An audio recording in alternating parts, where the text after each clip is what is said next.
And we're live. We're live. Oh my god. Okay. Hi guys. Hello. For a second there, the Feel like screen I went was red, not and I was very prepared. confused as to why everything went red. Hello, welcome to D&D. I don't know how to start these. I'm just gonna be honest. Hello friends. Welcome back to Nightingale. I know it's been like a decade and a half since the first episode. It's been 84 years. Since I It's been last exactly seen my 84 years. husband in the war. Thank you guys for like being up to can't have an session this early, by the way. I know it's like 6 in the morning for everyone. It's bit dramatic So there, thank you. but It's obviously 6 in the morning, like give or take like 5 hours or so.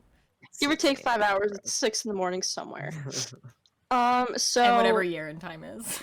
I don't know. I feel like Yuren's always a decade ahead of us. Yeah, I'm pretty sure that It's- Aaron is in the year It's 5:20 2030. at night right now. Jesus Christ. So a decade ahead of us. Right. About, yes.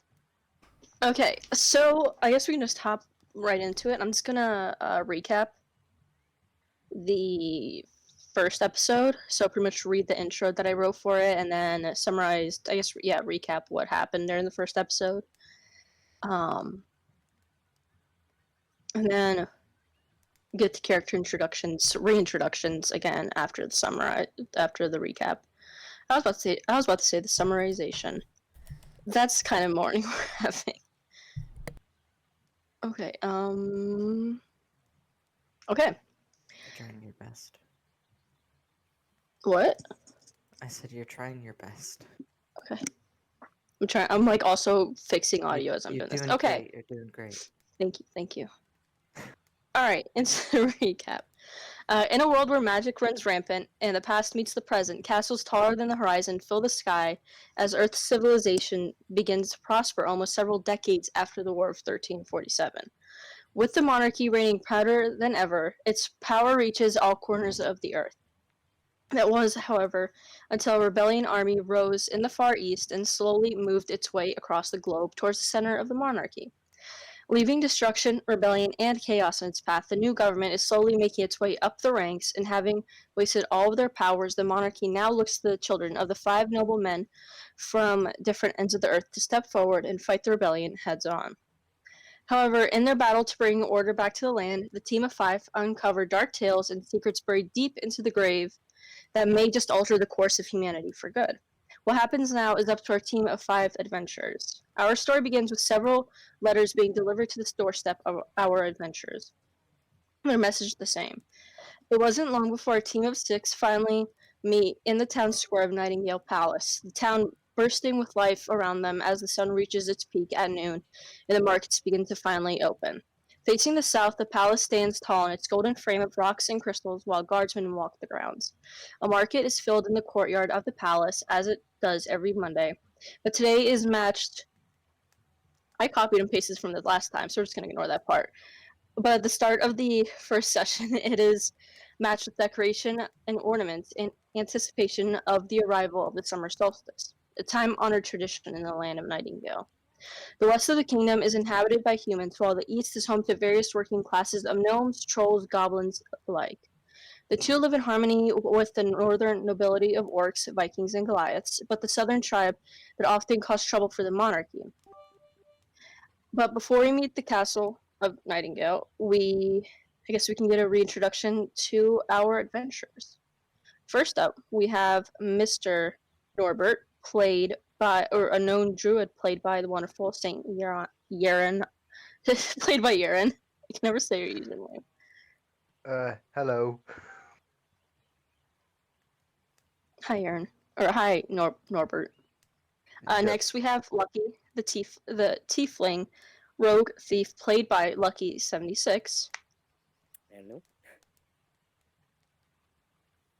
Next, we have Fasani, a furbolg druid, played by our Haunting of Silverton dungeon master, that censored rat, or formerly known as that gay rat.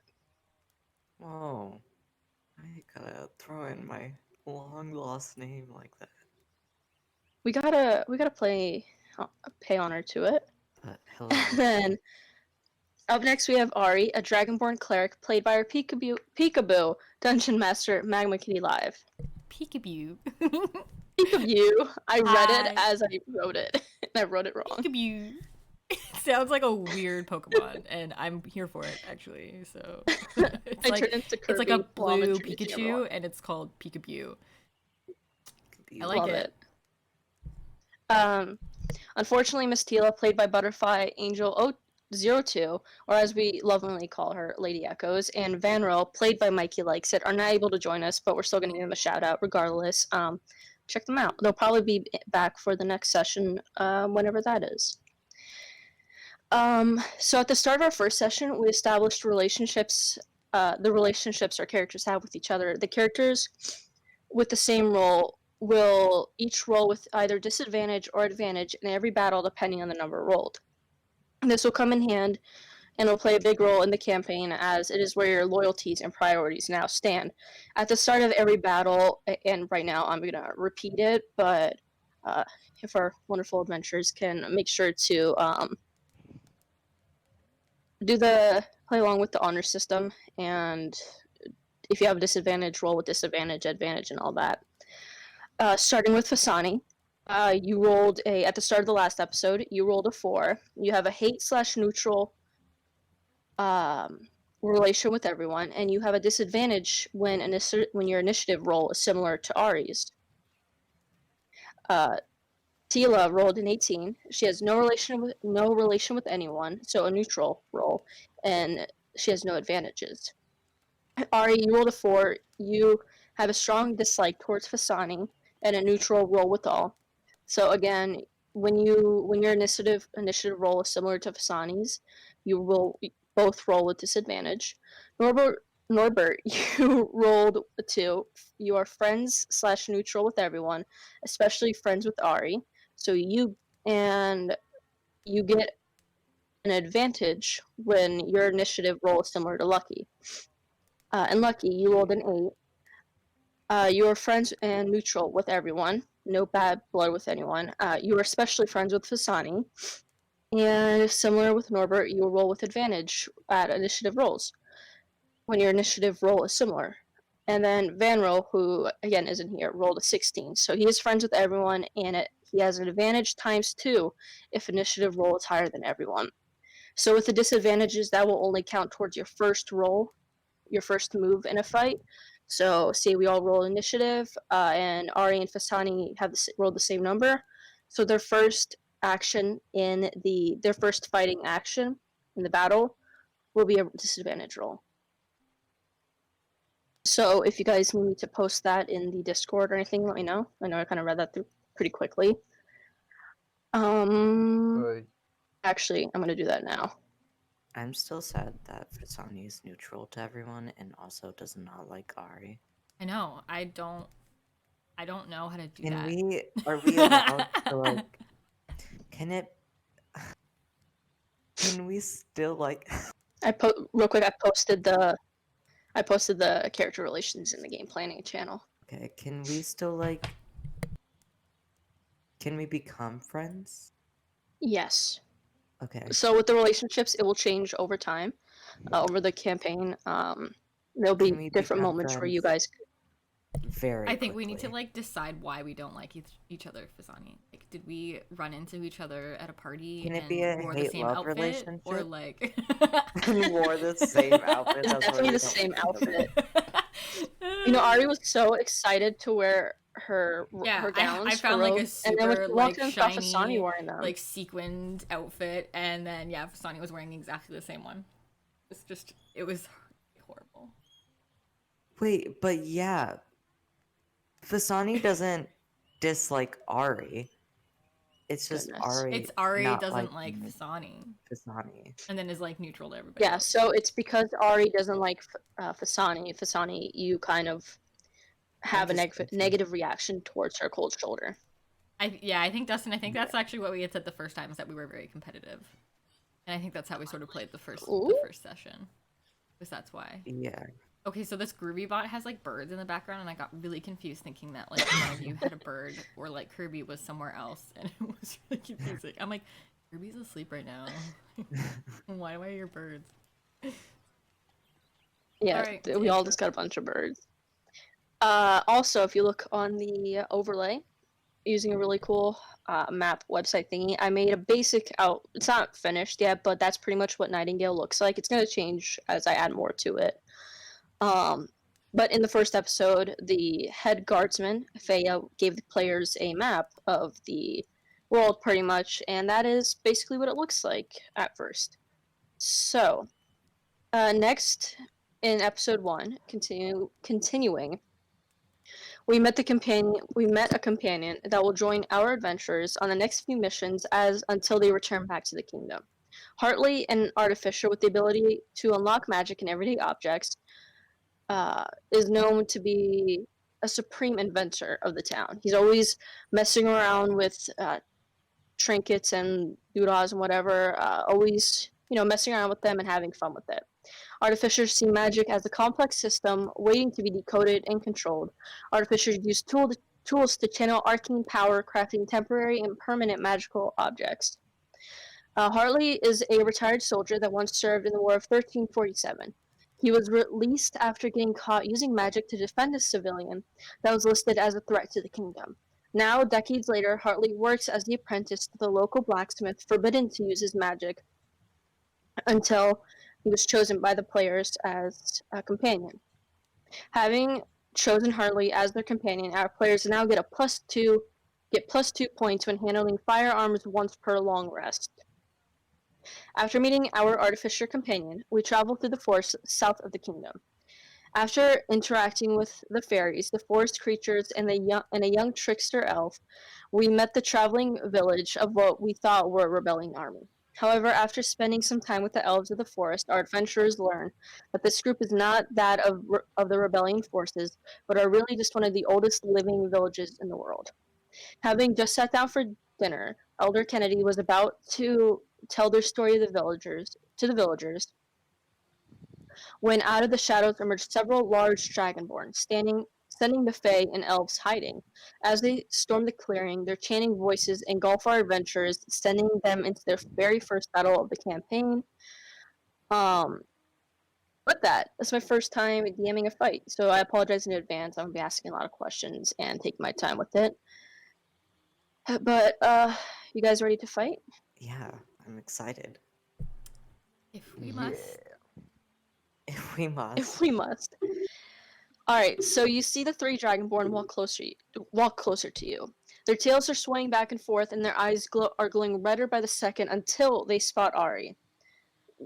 I can't do a deep voice, so pretend that I have a deep It's okay, voice. it's okay. What's this? The tallest of the group hisses. A dragonborn enslaved by immortals, as if we need any more of a reason to get rid of you, scum. Now, Ari, because you are a dragonborn, you can see these other dragonborn have clearly lost their minds. You Please clearly roll lost for your minds. Please roll for perception. You have clearly lost your minds. Just saying. I gotta wait. That's Lord. a 11. No, 12. I got a 12. So, alright, you can see that they are under a spell of some sort, and that their attack is not done by their conscious minds. You recognize that the way they are acting is almost demonic, sending something you have never seen before or heard of.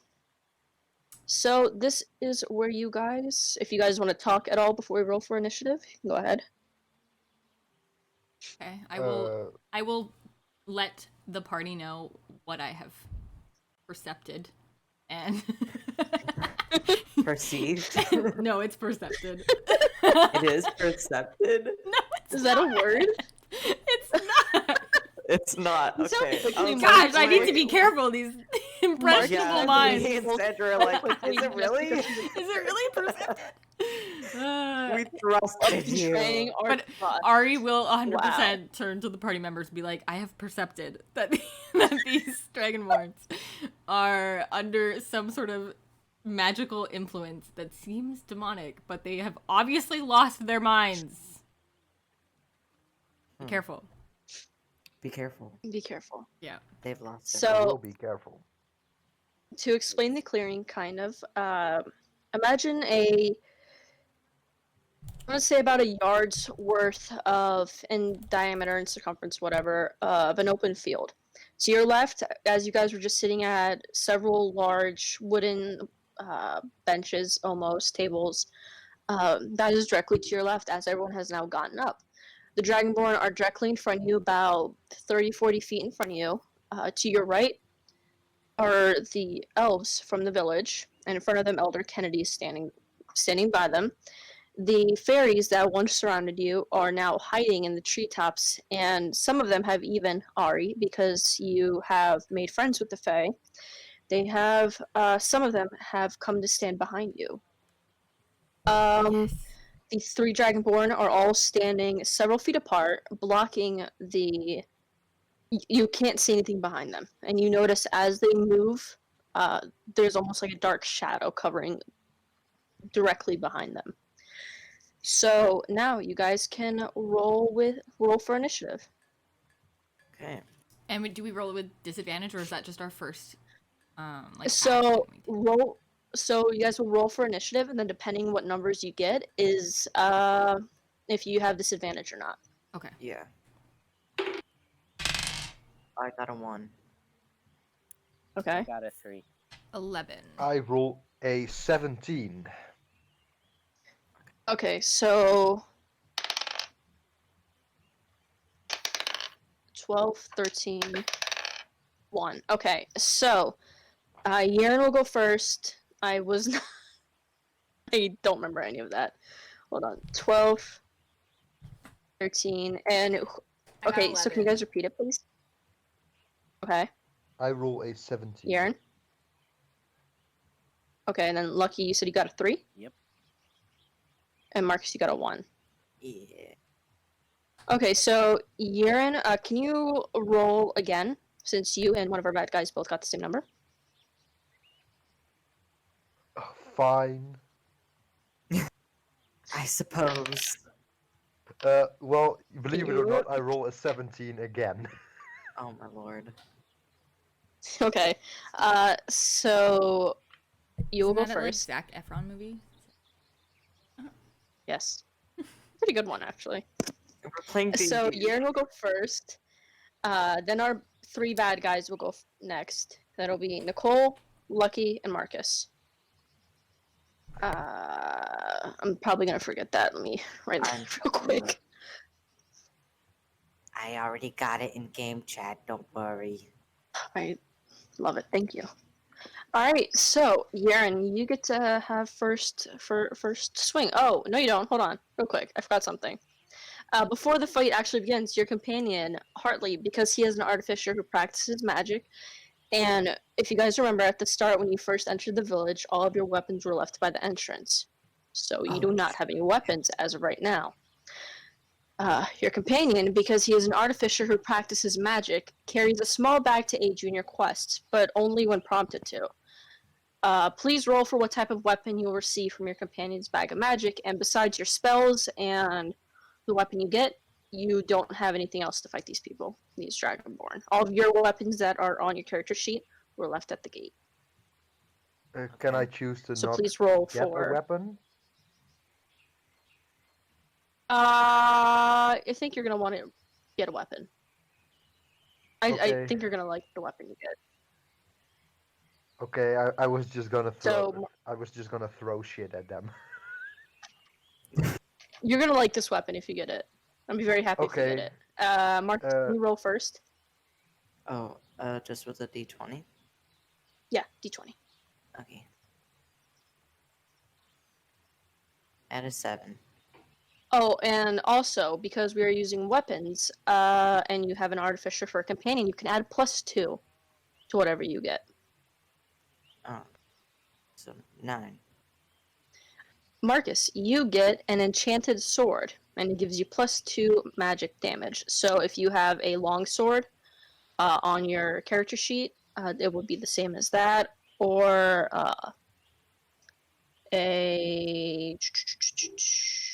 if you look up like a basic long sword, pretty much that.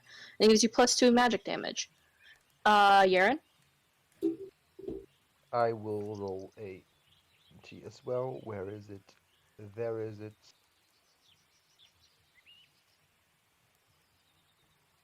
I roll a 9 plus 2 makes 11. Yaren, you got the weapon I was hoping you get. You get an elven dagger. It's about 8 inches in length, the same as every pretty much dagger you get. It gives you 1 magic damage, and you get to keep this weapon.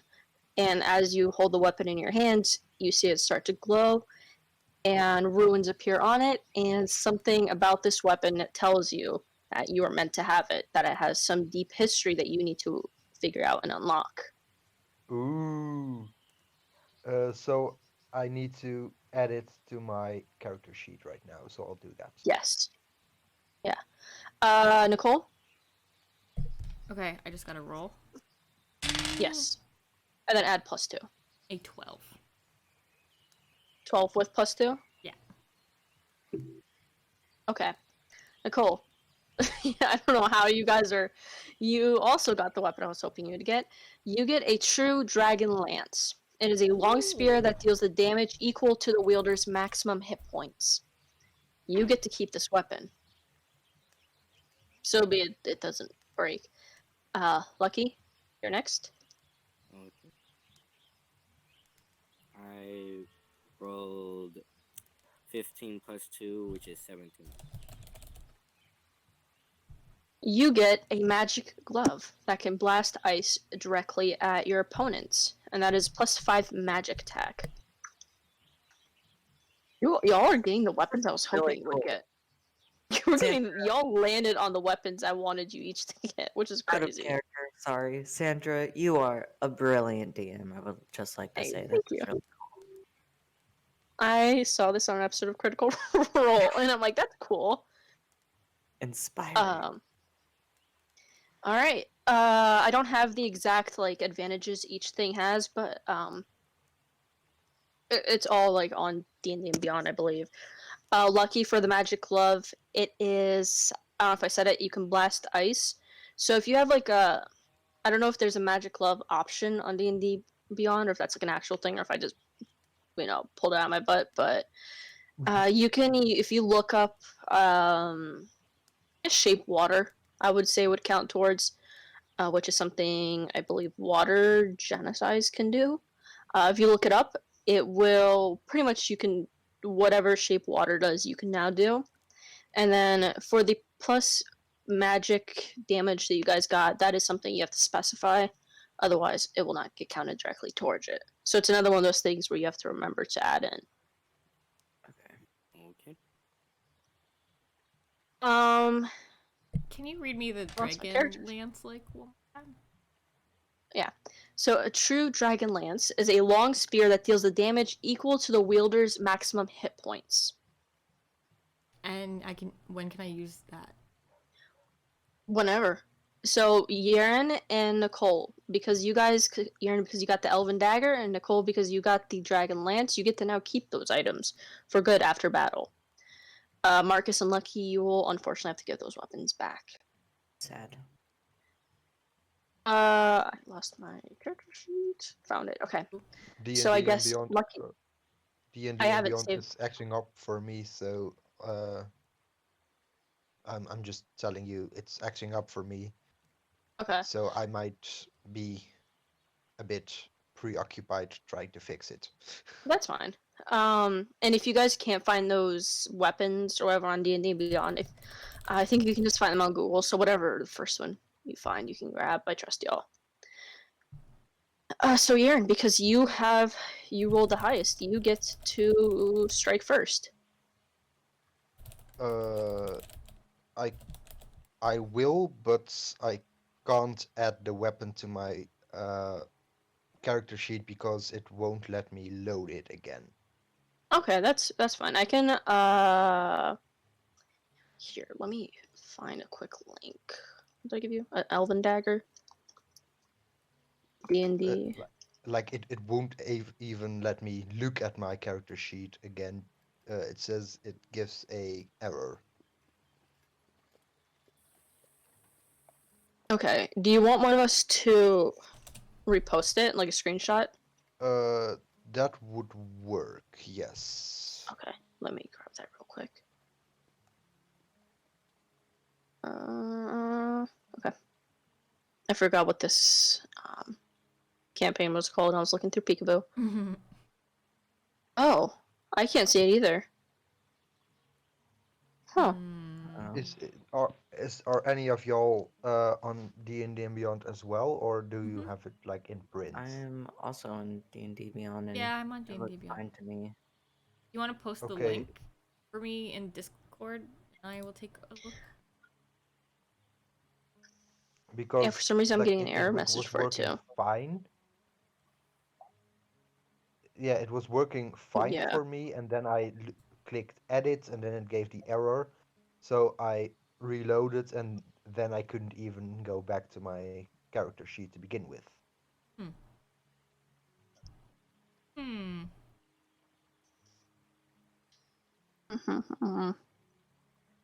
Can you post the link? Which is probably Is it? I'm looking the link Okay. for the link. There it is.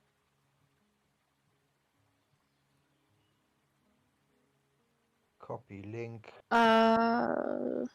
I'll post it in the game chats. Sounds good.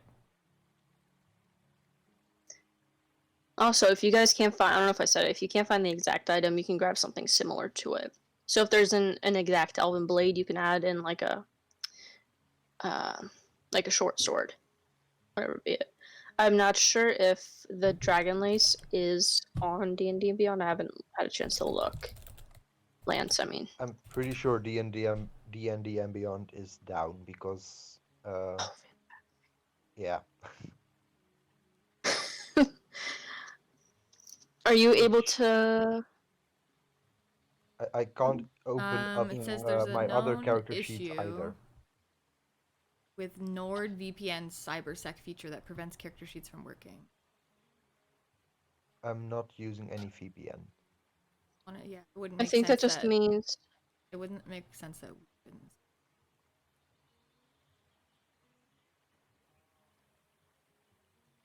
I think it's just your character sheet. Boop, That's boop, boop, boop, fine. boop. So Like we know it still exists because like it uh shows as Norbert. Um Yeah, but it's weird. I can't open up other character sheets either. yeah. So I can't. Yeah, I can click on Vittore, but it won't show the information on Vittore.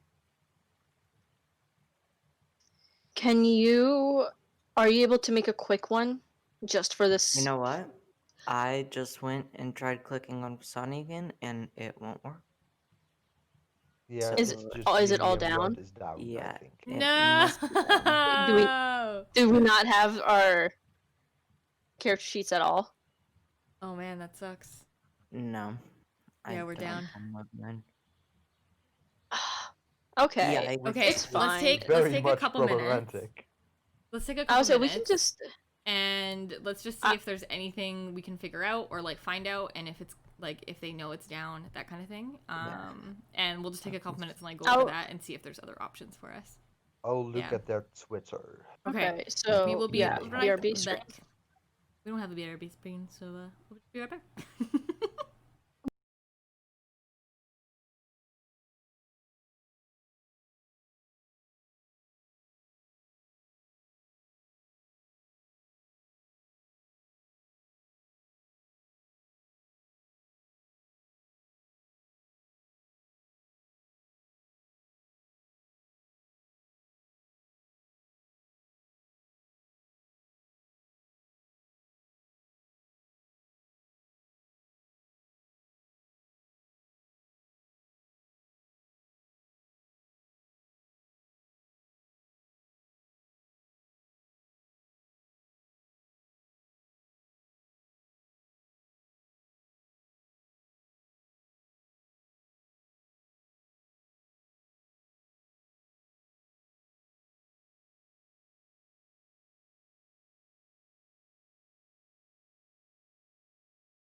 plus I- 1 magic I damage. really should have put the sound back on right as Yaren was saying 8 inches. It would make no sense out of context.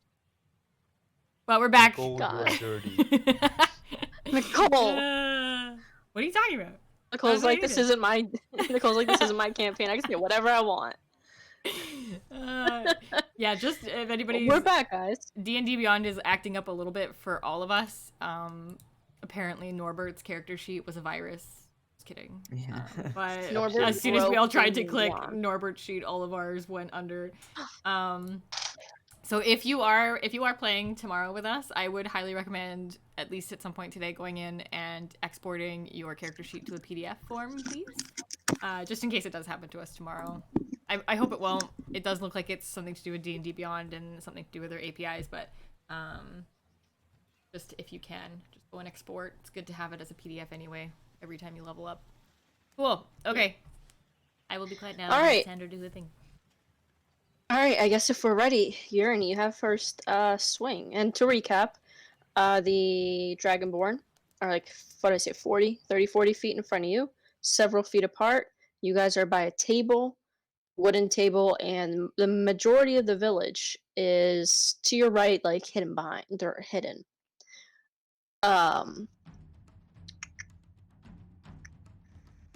What the that scared me. I thought I was going crazy. That came in at the perfect Jumanji. time. Oh, by the way, I like looked around. That and board I'm game like, in my "Hello?" basement is drumming again. I got a response from D&D and Beyond. Oh, you did? Our team is aware of a widespread issue and are working hard on a Oh my god, we're on a famous. Why didn't you solution. tag Ken's Tavern? And say, hey, We're we're famous. we're Tell them streaming. tell them to Oh my god. I'll do we that should right be now. like to make up for this. Shout out to Ken's Tavern. Just Okay. self. Uh, That's so funny. That's really cool that they responded so That is fast, really though. cool of them, yeah. mhm. All right. So Yurin, you got first swing. They're like, I'd who like the heck to is playing just D&D throw at a 9 a.m. plate on a at the Saturday? nearest one. What was that, Yurin? I'd like to throw a plate at them, like a Plate. plate or yeah, a plate. You know what a plate is. No, tell us more. Okay. Wait, what's a plate? What? I've never heard of that. Can you tell me like what shape it is? You know, like, it's a The thing. most It's, intense it's, music. it's Plates, like, round, are they, like, usually, Oh, they're not and you triangle? can eat stuff from it. Wait, I thought it was in the shape of like a tree. Yeah, maybe in No. America, but not here. but what about in Okay, Have Canada? the face of a dog on it. I guess is there any special way you want to aim for anything or just I want to aim for their face. Strength. For each of their faces or just one? You just want to The hit all nearest 5 one. of them, You can do all of them if you want. If you want to be extra No, fancy. the nearest like one. skipping rocks. The nearest one. Okay, so you Yes. are gonna aim for the tallest, the largest. Roll The me a smallest member of the for- party goes after the largest member of the Yeah. enemies. These all stand over 7-8 feet tall too. They're about 200, 300 pounds, going up against a tiny little no man. So, I gotta turn down Groovy. I'm getting hyped up. Okay. This music is great. So I guess that would be a strength. So go and toss a strength. Strength, they're probably. I mean, I guess it depends on what you're wanting them to try. Like, if you're wanting to see how hard it hits them, strength. But for like hitting Yeah. them in general, I mean, it would probably just be like their attack roll. I would say they're just kind of using it as a Okay. weapon. Hey, Or listen, dexterity, Nicole. Do I have to being roll super 2 then fancy. to see if they can save it or no? How would you like him to Doesn't be it- using? Or it's the on plate? armor class, right? Like, Yeah, if you're they use it using for if you're armor using it as a weapon, like if you want the plate to be a weapon, then it would just be an attack, and then it would be their AC. But if you're wanting it to be more of like Okay. a check between the two of them, so like a dexterity check, then that would be they could roll. Okay. Yeah. Okay, so I guess if you're gonna use it as a weapon, you can do that. I can't find my dice. He is throwing it with force, so I guess it is a weapon. Mm-hmm. So I roll a d20 with -4, I think. Right? Woo! Okay. For Sound like you're yeah. playing my Talia card. And a minus on everything. I roll a 16 minus 4 means 12 if I know how to do math. You Yeah. miss. The armor class is 14. Dang it. You throw this You throw this plate. You put on this grand performance. You like pick it up. You jump on the table. You're spinning it around, and then you launch it at them, and it bounces off of his chest. And he looks at you, and he is going to what's he gonna do? He is going to use his short sword to swing at you. Funny. It just bounces off of his chest. I guess that's a d20 then, right? Did it Yeah. at least shatter? It shattered into a billion pieces. Yeah. But not because of you, because his chest was rock hard. Because his chest is so chiseled and rock hard, it just shattered. It's a 15 plus 5, so 20. Dang. My armor So- class is it's 11. Okay. So So where's it- my Yeah. hit dice? Hit dice is 4, right? 4d10. Where are my dice? I guess I could do it in. I can't Where find are my dice. 4d10. I thought you already had your dice out. I don't know where it went. So I rolled a 20. Oh my lord. On My that? HP is 15. Oh my. Okay, Sandra, you made them OP. These are level 1. What? What So is basically, happening? you just murdered Norbert. Okay, thank you. You murdered Norbert without even trying. You wanted to throw a dice at that biggest dragonborn. No, I wanted Yeah. to throw a plate. Or You Plate, why do I tried keep saying throwing a dice? plate at this really buff dragonborn. Alright, With Yaren, minus he 4 swings at strength. you. Norbert, he swings at you, and he swings down on the table right in front of you, and like someone stepped like in a cartoon where they step on the edge of like a rake, and they send the back end of the rake flying up. As he hits the table, you go flying off the table, and you land, and you are out of the battle unless one of This is one of the other people can do like our second saving or whatever. episode. And our first battle. And already Yaren has lost a life. We all get wiped. After everything we did, Yaren, to get you in the game, get your sheet up. He has This is how he has already blacked out. This is great. Alright. Okay, I don't guess- try to save me. Kill them. Are you I guess sure? that. Yes. God. Do you do saving throws? Is that a thing? Yeah, I so allow on that? Yaren's next turn, Yaren would roll a saving throw. Okay. Sorry, Norbert. Norbert would roll a saving throw, and then if it's over 10, that's like one save, and you have to get 3 saves to hop back up with 1 HP. If you have 3 fails, like under 10, then you dead. If you And then if you roll a if you 1, crit, it's that gonna gets be you a 2 2. saves. If you nat 1 it, Got it. then that's 2 fails. Out of the 3. Okay. Yeah. Wait, dead So- Like dead. No. Not dead. Passed out dead. Okay. I'm I was not gonna let like, anybody God. die on this fight. I I was wasn't like, expecting no, anyone it's to only die. the second episode. Okay, so the next initiative roll is the second bad dude. He is going to make a line towards Fasani. No, don't do this. He is- He is going to roll to what's he gonna do? Also, we are level 3. It's not like we're level 1. Yeah, I don't know. It's alright. He is also gonna swing at you with his short sword, Fasani. Oh no. He rolled a 16. Oh my god. Why did you do this to me? He hits. Oh no. What's your hit? My AC is 12, so yeah, he hits. Okay. This is what happens only when did like none of us are damage. like warriors. Like we Right. are all squishy as heck. Yeah. How much did you do? He 2. 2? Yeah. It's so the shortest he did 2 damage. So the shortest dragonborn, he makes a direct beeline towards Fasani, and as he swings, he just barely like nips your shoulder. Just like cuts the fabric of your clothing.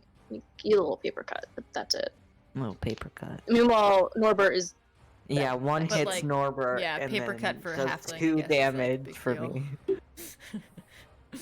and then the next is the third bad guy, who's gonna make a line towards Lucky.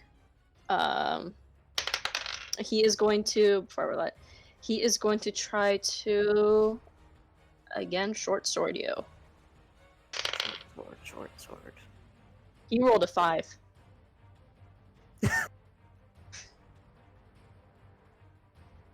What's your AC, Right. Lucky? Look for that. Armor What do they- classes I armor can't class is right below walking speed.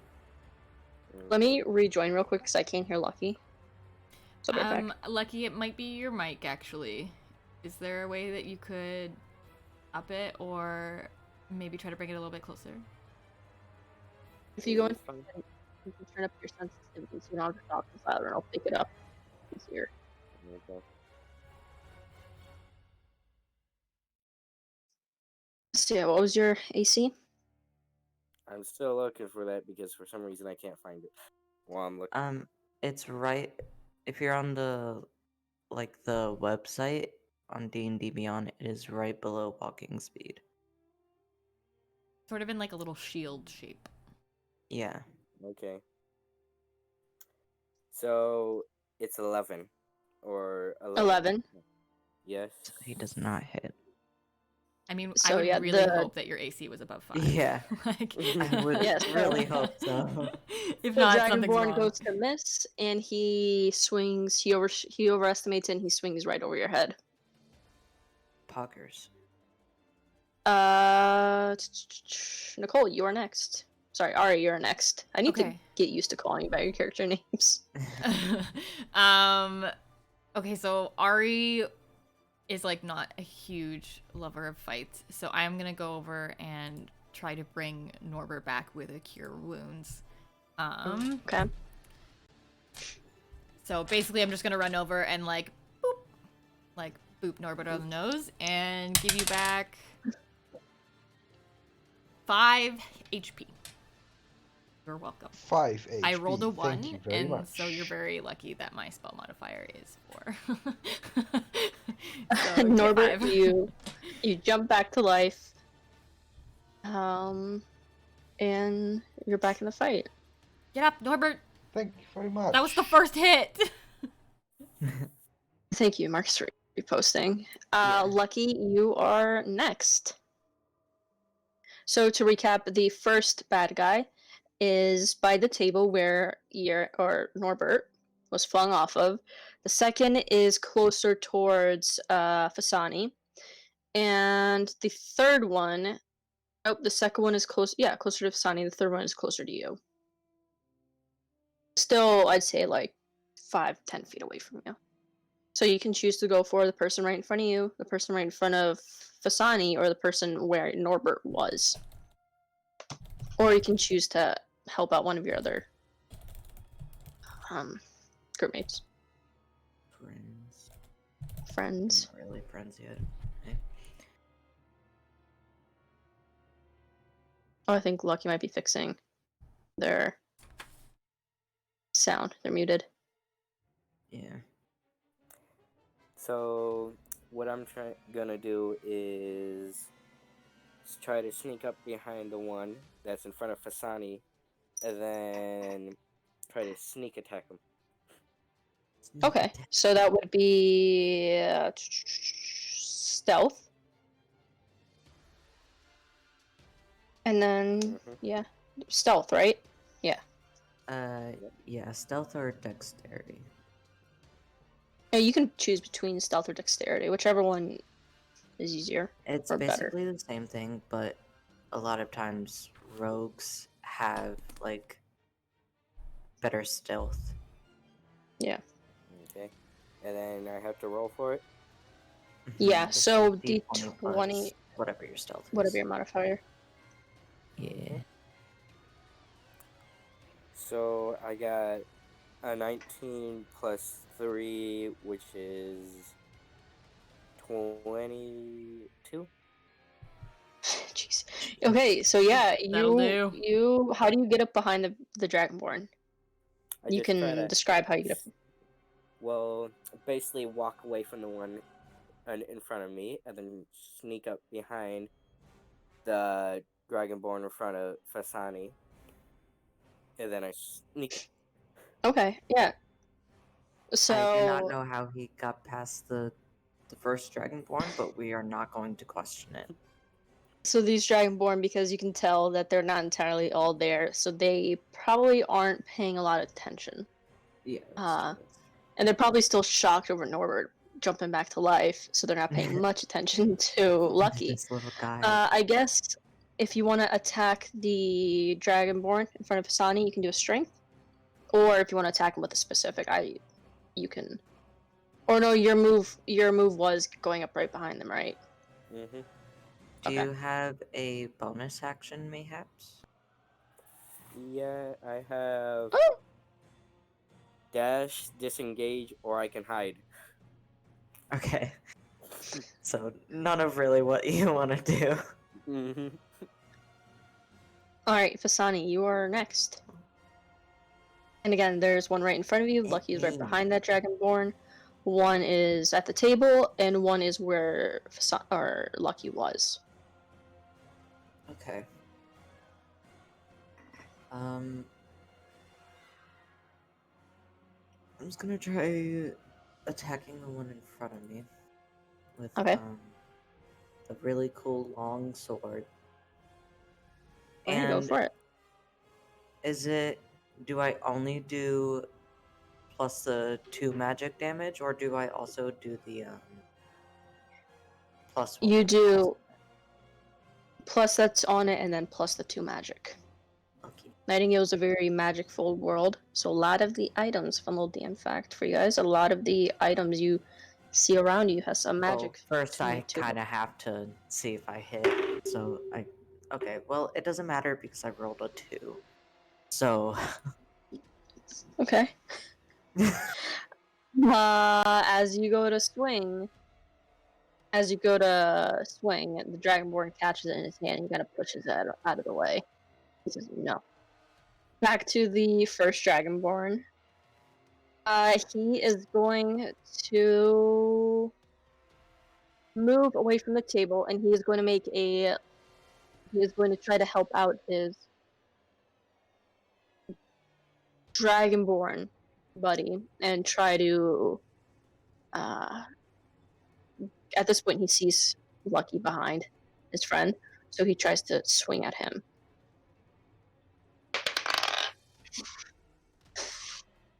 A 1. Oof. So again he misses.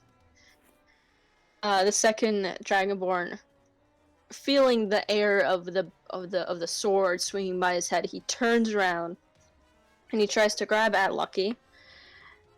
And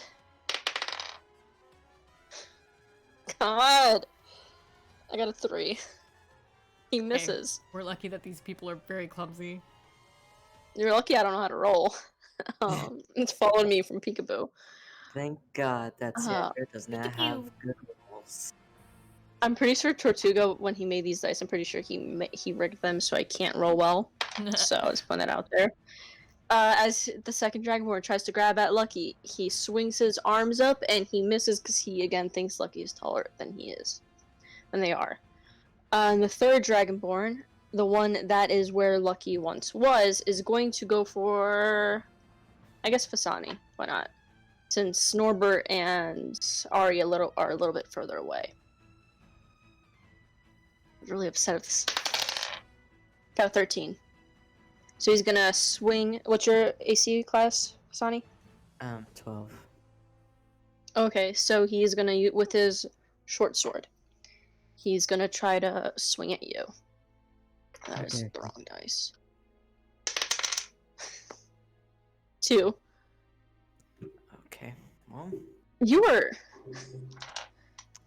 these guys I ain't guess- doing nothing to me. Meanwhile, Norbert's in the corner, just barely standing. Yeah. But I'm also doing nothing to them, so. A quick question. Oh wait, I did that wrong. Norbert was supposed to go first. I just noticed that. I'm sorry, Aaron. You really just skipped Norbert. You're forgiven because I love you. Norbert, you can go next. A quick question. D&D and Beyond seems to be up again, so I'm trying to add the dagger. Do I add the dagger plus 1, right? Yeah. Thank you. So you can go for it. You can choose to attack, heal yourself, or whatever. Because I want to stay in character, I'd like to scream at the Dragonborn. Excuse me, young man. What do you think you're doing? Launching me about? Are you insane in the brain or something? And just start cussing at them. Ari like awkwardly tries to like calm him down. Just like petting his head. You are barely standing, sir. I think you shouldn't draw any more attention to yourself. Are you gonna attack? Or you just want to intimidate? Or Yes, I would like to try to intimidate because that's funny. go for it. It's funny. I roll an intimidation, which is a 24. All right. Because I accidentally skipped over you and you died right off the bat. Because you're so intimidating, you're scary. What Dragonborn are you gonna go after? The one that tried to murder me. So the tallest, okay, the biggest, the Yes. linebacker of Dragonborn. Because you are screaming at him and yelling at him, you see that he kind of starts to freak out a little bit. And because of that, he kind of stumbles back a little bit. And because you're supposed to go first, I would have rolled with a disadvantage. So you can do another roll for strength if you want to attack or whatever. Norbert used intimidation, and it worked. I think it's because like he still looks really bad, and so he like woke up and looks like a zombie. Yeah. He's got a bloody nose and a black eye. He just still looks real bad. Scary. Yeah. I would like to just grab my newly acquired dagger and just run at him, dagger above my head. Even though if I stab him, Alright. I'll probably just hit him in the knee because I'm really small, but still. Go for it. Do a Gotta take out your chance, man. throw. I get a 7 for the hits. And Go for it. yeah, okay, it hits. Okay, thank you. And then Wait, you said 7. Did you add the magic and the strength modifiers? I'm rolling in D&D Beyond right now, so I just hit the hit thingy, which said +4, so I hit it, and then it said 7. Okay. And then I rolled the damage, which is a 4. All right. Yeah. You stab him in the knee, and he kind of stumbles a little bit. He flinches and he kind of just grabs at his knee, but because he's so like big and muscular, he can't really reach it. He's got like T-Rex arms. And he has a little bit of a limp. Don't think that's what. Got a little Okay, bit of a limit. we are changing everything about Dragonborns at this point. They Yeah, are they are T-Rex now people. T-Rexes. These guys are so. This dude is so big and buff, but he's so unproportionately His buff like that he just muscles are in the doesn't way. do. Yeah, his Yeah, he Oh. just doesn't do arm day as much as he should, he's got or them. leg day. He's got them big man bitties. Yeah, you did 4 damage. So our main dude is now at, I can do math, 28. Good Next job, we have Norbert. Ari. Good job. Okay, everybody Keep else in is mind, you guys can also ask your artificer for help. Oh. Is that an action to ask them for help, or can I just be like, "Get in the game, Hartley"? Come on, So man. you can ask for him as an. It won't be like a action. It won't be like an action. You just ask him to jump Okay, I'm in. He just will gonna jump be in like- for 1 round. Okay, I'm just gonna be like, Hartley, I don't know if you want to get involved in this mess, but we could really use a couple extra hands. I'm also like, I don't know what the fairies are up to, but are they involved at all in the situation, or are they just kind of hanging out and watching? I'm glad you asked, because now that a lot of with Nightingale you gotta ask and it'll happen. So because you asked about the fairies, you now have a +2 in nature, a +1 in persuasion, and a +2 in animal handling for this round. If for whatever reason you want to do any of those, it's there. That was a +3 in nature, a plus 2 in persuasion, I think I said. and a +1 in animal handling. Yes. That's interesting. Okay. Very interesting. Thank you, fairies. I feel very buffed now. Can I also ask? So I know that I had like percepted that these people were maybe under like a spell. Is it like a disease, or is it like straight up spell? So as you look at these characters, you can tell that something's not right. You can tell that their eyes are hazed over. There's like a dark shadow around them that when they're in front of you, you can't see behind them anymore, like around them. You see that their skin isn't the normal reddish color that their specific Dragonborn usually are. It's now like a decaying gray green, and I guess roll for perception Okay. investigation to see. That is a a 14. All right, so as you look at these Dragonborn in front of you, you can tell that something is wrong with them. And the more you look at them, the more you watch them move around, you can tell it's almost robotic, that they don't have full control over their bodies, that it's something else kind of like puppeteering or pulling the strings. Through your knowledge and your many hours spent at the library and whatnot, you can tell that it has some demonic features. That it is some sort of disease, like a parasite. Okay, so my question would be, would a lesser restoration like help in this case? Because I can touch a creature and can end either one disease or one condition afflicting it. It's only like a 2nd level, but I'm curious if like it is like a disease that would fall under the case.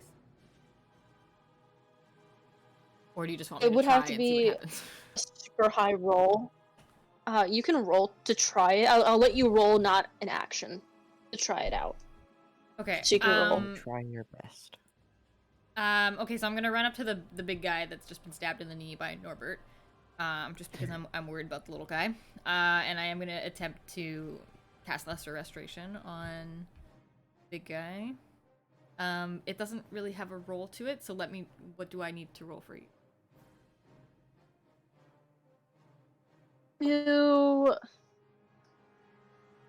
I usually just like whoop, and it would happen. So let me know if you just want me to do like if you want me to roll like a spell attack, I can do that.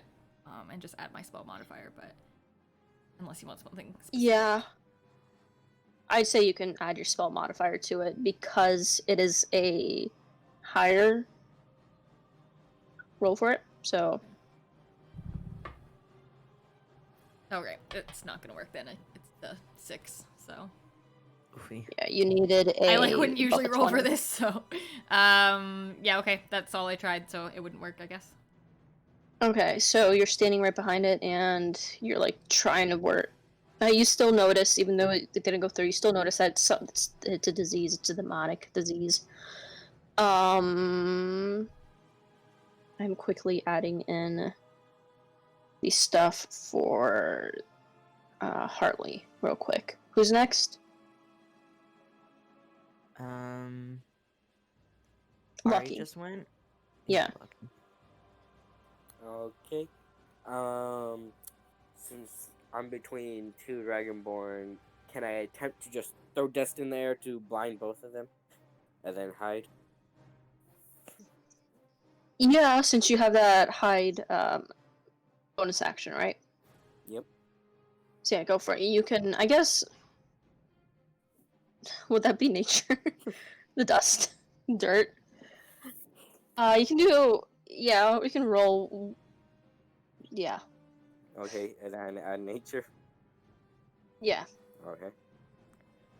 You gotta scoop the dirt up. I got Sure, it wouldn't be sleight of uh hand. 19, and then plus 2 is 21. Jeez. Jeez. What was your? Did you roll Okay. for? Yeah. So, which you went for both of them? Yes. You got 21. Yes. So one is the biggest. No, not the biggest. The smallest one and the middleman, the middle-sized one. One drops to 7 health. You get it deep in his eyes, and he can't see anything. And as he's flailing around trying to get out of the dirt out of his eyes, he stumbles over the table, and he bonks his head. And he now has 7 hit points left. Oh, And then the other one, he has 9, 10. He has 11 hit points left. You throw it in his eyes, and as he's like trying to get rid of it, he like scratches himself, and he like stumbles back and he falls on his butt. And then you can use your action, your bonus throw, to hide. But at this point, they can't really. They're both blinded a little bit, so you can save that, or you can use it now. It's up to you. I'll save it. Okay. I mean, can't It's you up to you. use They're both your pretty blinded, bonus except for the action- one by Ari. Can't you use your bonus action pretty much, like, however I- many times you Yeah, want? like as long as if your bonus action doesn't have a little amount next to it, like if it says only once per short rest or something like that, if it's just a bonus action, you can use it on every turn if you wanted to. Okay, then yeah, it's up to you. Yeah, I'll just save it for now. Okay. Next is Wasani. Hit me. I will try my best. I'm going to cast. Oh, well, maybe. Do I want to do this? Now real quick to reiterate, to restate the hit points. One has, what I see, 7. The other one has 28. The one closest to the one who attacked Yeren. Sorry, Norbert. And then one has 20. What did I say, 18? 7, 18, and 27. Let's just go with that. Okay. Okay. How close am I to them?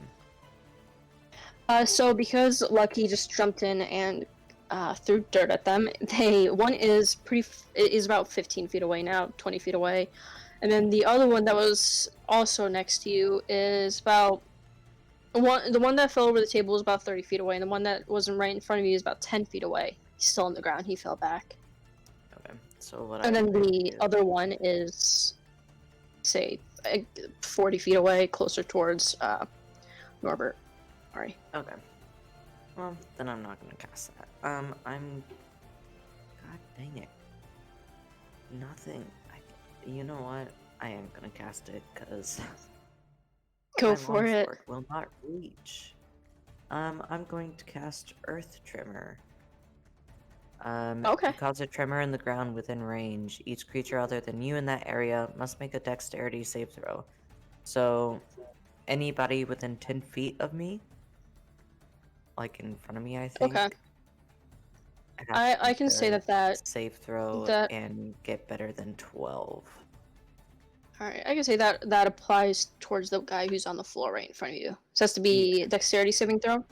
Yeah, it has to be 12, and on a failed save, he takes 1d6 bludgeoning damage and is knocked prone. So I rolled a 6 plus 3 dexterity. He doesn't make it. And it was a d6. Mm-hmm. So I gotta roll. I think it would be Marcus rolling, no? Marcus, that's your damage. Sure. Yeah. Okay. Roll Does for 4 damage. damage. 4 damage. The Dragonborn in front of you is now at 14 health, and he is freaking out because the earth beneath him is shaking, and he can't really see why. And he starts, screaming about it, freaking out. And is and this ground, like, is it loose earth or stone? it's loose earth. Okay, so it is difficult to, like, navigate. Yeah. Okay. Yeah. What do you?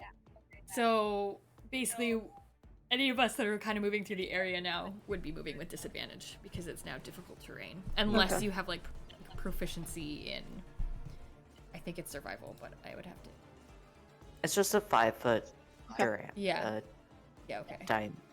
Okay. So like that guy that's I don't know prone, how and I know then that. anybody else that sort of enters the area would have difficult terrain, and would be Alright, basically actioning with disadvantage. Yeah, thankfully it's not that big of Right. an area, Mhm. though. They just can't get near you. So Back off. because Ari asked for Hartley to step in, he is going to. You see, Hartley was just sitting on the bench further behind you guys by the entrance, just watching. Ari, as you call for him, he jumps up to his feet. He jumps to his feet.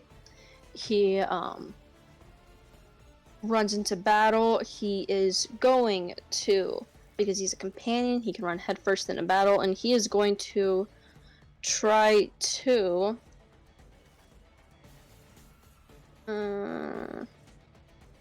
What's he gonna do?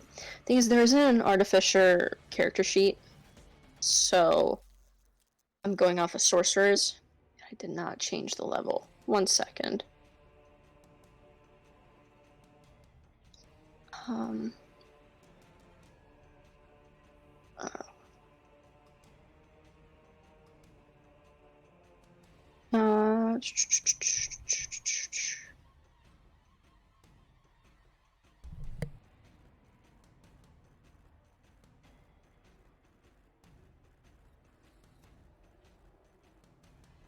Give me 1 second, just adding this in.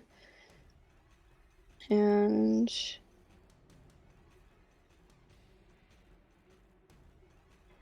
okay. Oh my gosh. Okay. Right.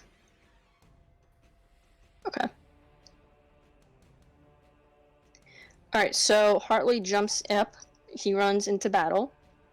And because he is in. Oh, it didn't save. Okay. He is going to use his crossbow to try to fully weaken the Dragonborn with the 27 health left. The biggest one. So roll for the 20, and then that damage is.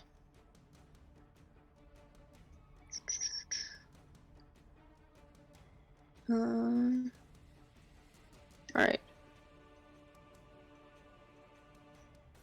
Roll for damage. If I can find my dice, he rolled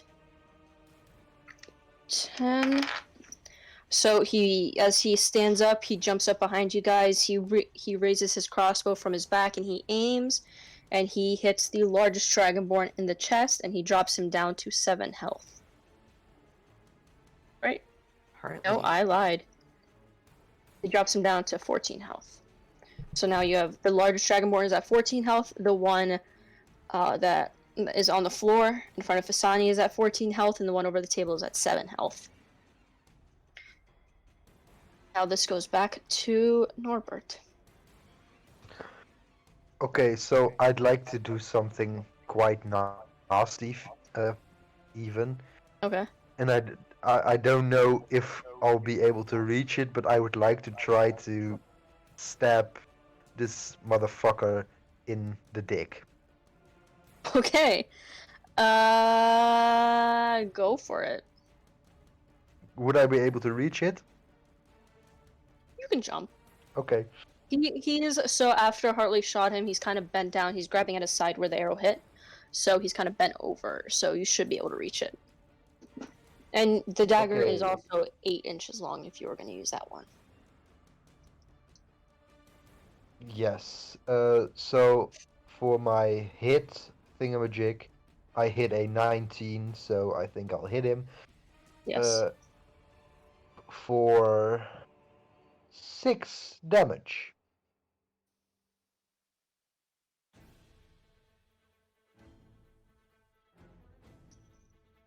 Norbert, as you jump up and you aim your dagger towards the crotch of this very large dragonborn that not minutes beforehand has thrown you across the field and nearly killed you. As you swing at his crotch, you hit, and he falls down to the ground. He's in complete pain. He's in total pain. He's now gonna roll with disadvantage, as will the other dragonborn. I forgot to mention. He now has 8 health, and then he has next go. So he is on the ground. He's gonna roll with disadvantage. As he's struggling to stand back up, he swings at you, Norbert. He raises his one big clawed hand to try to swipe at you to bring you down. You're lucky I'm rolling with disadvantage because that was a 20, or that was a 19. That was a 5. And I'm guessing that misses. Yes, my AC is 11, so it misses. So he is in so much pain he misses, and he kind of barely lifts his arm up. The next guy, he is on the ground, so he's going to use his move to get back up and move back towards the center. And of course, because the train is, messed up because of the move Sani moved, pulled. He rolls with. Is that a dexterity saving? You guys know? For which piece? For the one dragonborn that's moving back towards the center, towards the It says it takes at least 1 minute to clear by hand. Okay, don't- so he's But Oh, I mean, if they're just moving. I mean, I guess, yeah. I don't know what you're trying for them to do, sorry. just move back towards the middle to get back towards the fight. He's Oh, gonna okay. try to.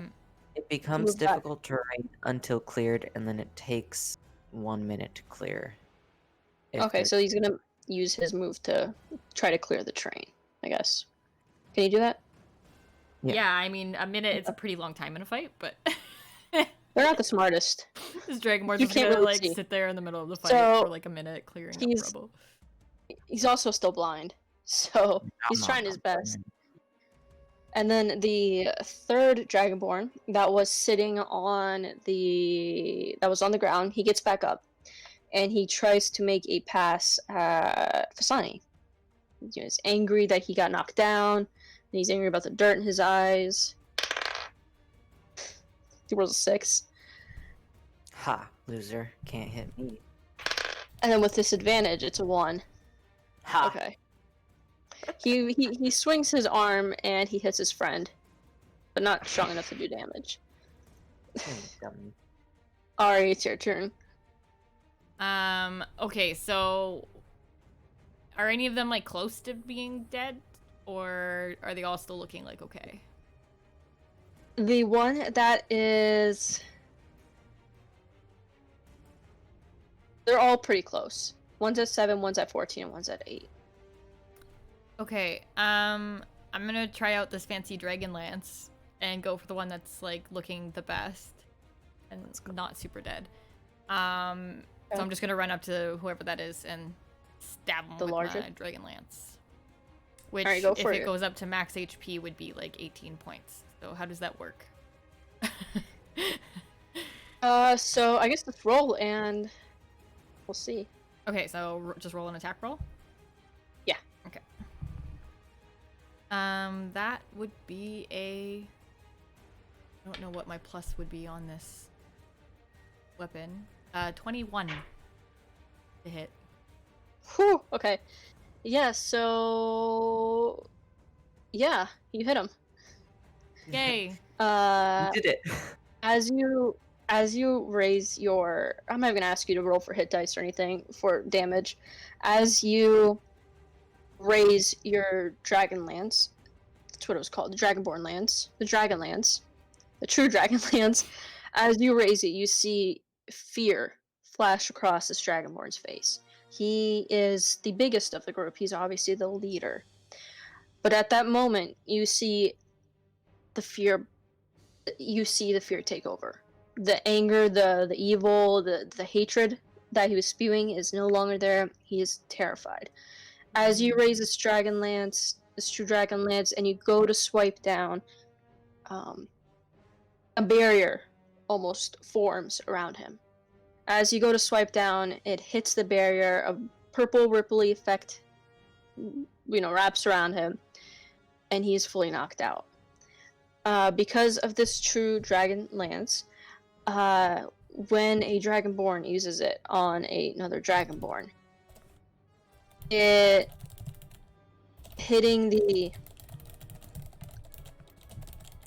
pretty much knocks them out off the bat. And because you went for the leader of the group, the other two, as you knock out the leader, the other two seemingly vanish before you. They disappear into dust, into thin air, into smoke, and you are now out of battle. Ari, as you strike your final blow, you feel a cold, dark gust of wind swarm around you guys. It feels like it's like a tornado effect. It's wrapping around you guys. It's super loud. You can't really hear anything else. All you see is this dragonborn in front of you on his last breath. He falls to your feet in a slump. He's badly damaged, but he's still holding on. He's just barely alive. And when you look at him, you can see the crazed dark look is no longer in their eyes. It's gone. It's replaced with pain, fear, and exhaustion. And the snarl, the anger that it was once filled with, the angry, almost demonic voice is gone. And now you hear him sputter out, begging you to kill him. He says, "Please kill me. I can't go back. They're gonna kill me." You guys can roll for persuasion if you want to ask anything. You can talk to him right away. Okay. You can't kill this dude. No, obviously not. I roll a Please 9 no. for persuasion. Yeah, I have like a hell ton for persuasion. I've got like a +6 right now, so I might as well use that. Yeah, just Go see for if it. you can, like, That's a maybe talk 22 to somebody. for persuasion. So So I'm just as gonna he say takes- like, who are you talking about? And like, we want to help you. Don't want to kill you. So you see him take a deep breath. You can see it's hard for him to breathe. His breath is ragged and blood is starting to spill from his jaws. He's bleeding from different areas. You can tell that he's barely holding on to life. And with his last breath, he says, "Down the kingdom must go, for the wicked king will show. The monarchy lies, they want us all to rise." And as the high elf steps into the clearing, he leans down and he presses his fingers against the dragonborn's neck. And with a deep frown, he announces that the dragonborn is gone. Can you say again what he said before he died? Because I Did want anybody to catch write that? that Did anybody down. write it down? So I did. the So the artificer steps forward. He says, I believe the Dragonborn said, down the kingdom must go, for the wicked king will show. The monarchy lies, they want us all to rise. And then you see your companion, and you see Hartley step forward, and he asks the High Elf if he knows what he was talking about, if he's ever heard that before. And the High Elf goes, no, I haven't, but I do know someone who may be able to help. She is a necromancer from our sister village far west. If you bring this Dragonborn's soul to her, she may be able to help you and bring this Dragonborn back to life, and where you may further ask them questions. How do we bring his soul? Well, funny you ask that. The fairies flutter over, and Ari, because you bonded with the fairies before entering the village, in true Nightingale fashion, everything you do has an opposite reaction. You now possess the ability of soul capturing. Soul capture is the ability to collect and jar any soul of a recently passed being. As long as the jar is in your possession, it will be visible as swirling smoke. Once it is passed to another, the jar becomes clear and is deemed as empty in the eyes of others. Only you can see the souls inside of these jars. So, Then you Ari, can have a after jar. the fairies wrap around you, you feel this calming effect on you, and in your hands appears this jar. It's a typical mason jar with a Did they screwed bejewel cap it? on. Yeah, you can bejewel it. Okay, I bejewel it with a butterfly. Always, Now always looking out for the important things. Yeah. the artificer, he turns to you guys, and he goes, I don't know about you guys, but I feel as though we should go see the necromancer. I mean, yeah. I agree. Yes. I don't think it'd be right for us to just know that we could probably bring this dude back and not go, you know? The high elf nods. He sighs and goes, very well. I will send her a message tonight. Until the fairies may help you further capture the souls of these dragonborns, or whatever is left of the other two. Once you do so, please come find me at the village center. We will provide you with a resting spot for tonight, because you saved my family from danger, and we are forever in your gratitude. And as he walks away, the weapons given to you during this battle vanish from your hands, just as your companion opens his bags and shakes his head. Forgive me, Hartley starts, for these weapons must not be used again. They wield far too much power for even the strongest of soldiers. However, Aaron and Nicole, because you got your race-specific weapons, they are now yours. You see your weapons disappear from your hands, but unlike the weapons that Fasani and Lucky were given, they don't disappear into the bag. Instead, they appear at your side, on your hip, and only you can see them. Well, you And said you know, they are race-specific weapons, but didn't I get a elven dagger? But I'm not an elf. exactly. So, keep that Are in you mind trying to for your confuse me episode. right now? Yes.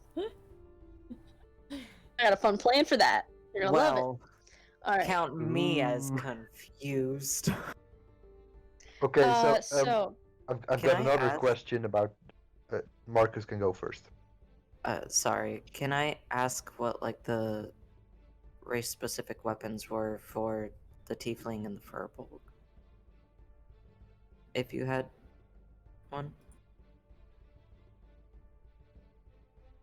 later on. Secrets.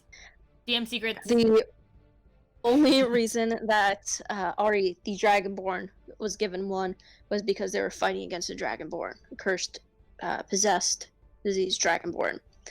And because Norbert only got his was because he is in an elven village, and he, unlike, if you guys remember during the first episode, Vano wasn't very willing to give up his weapons. However, Yeah. Norbert was very polite. And like I said, everything has a reaction. Everything you do in one town impacts the rest of the story. You Okay. can choose your type of it's a pick your own adventure type of story. Yeah. Okay, so I've got a question about my dagger. Okay. Did you say there was like writing on the dagger, or did I misunderstand that? There are ruins on the dagger, Okay, runes. but you do not. Okay, so Yeah. I So when you can't look read at them, that. I no, thought you said it was you look at Elvish them. text, and I can read Elvish, so I was No. curious. But I So can't read you runes. see the ruins on the dagger. You recognize some of the shapes, but you can't not enough to piece things together. You know that it has something to do with the power of the dagger, but that's about as far as you can go. You don't know why you can hold it or why it's even on your hip now, but only you guys can see your weapons. No one else can see them. To Fasani and Lucky and the other elven villagers, there's nothing there. Ooh. So this will be a you are now at the village center. You can have your long rest now and fast forward to the next day. Your health, your spells, your magic items, and any used ammo or any damage given to your weapons is fixed, it's replenished. You get your weapons back that you left at the gate.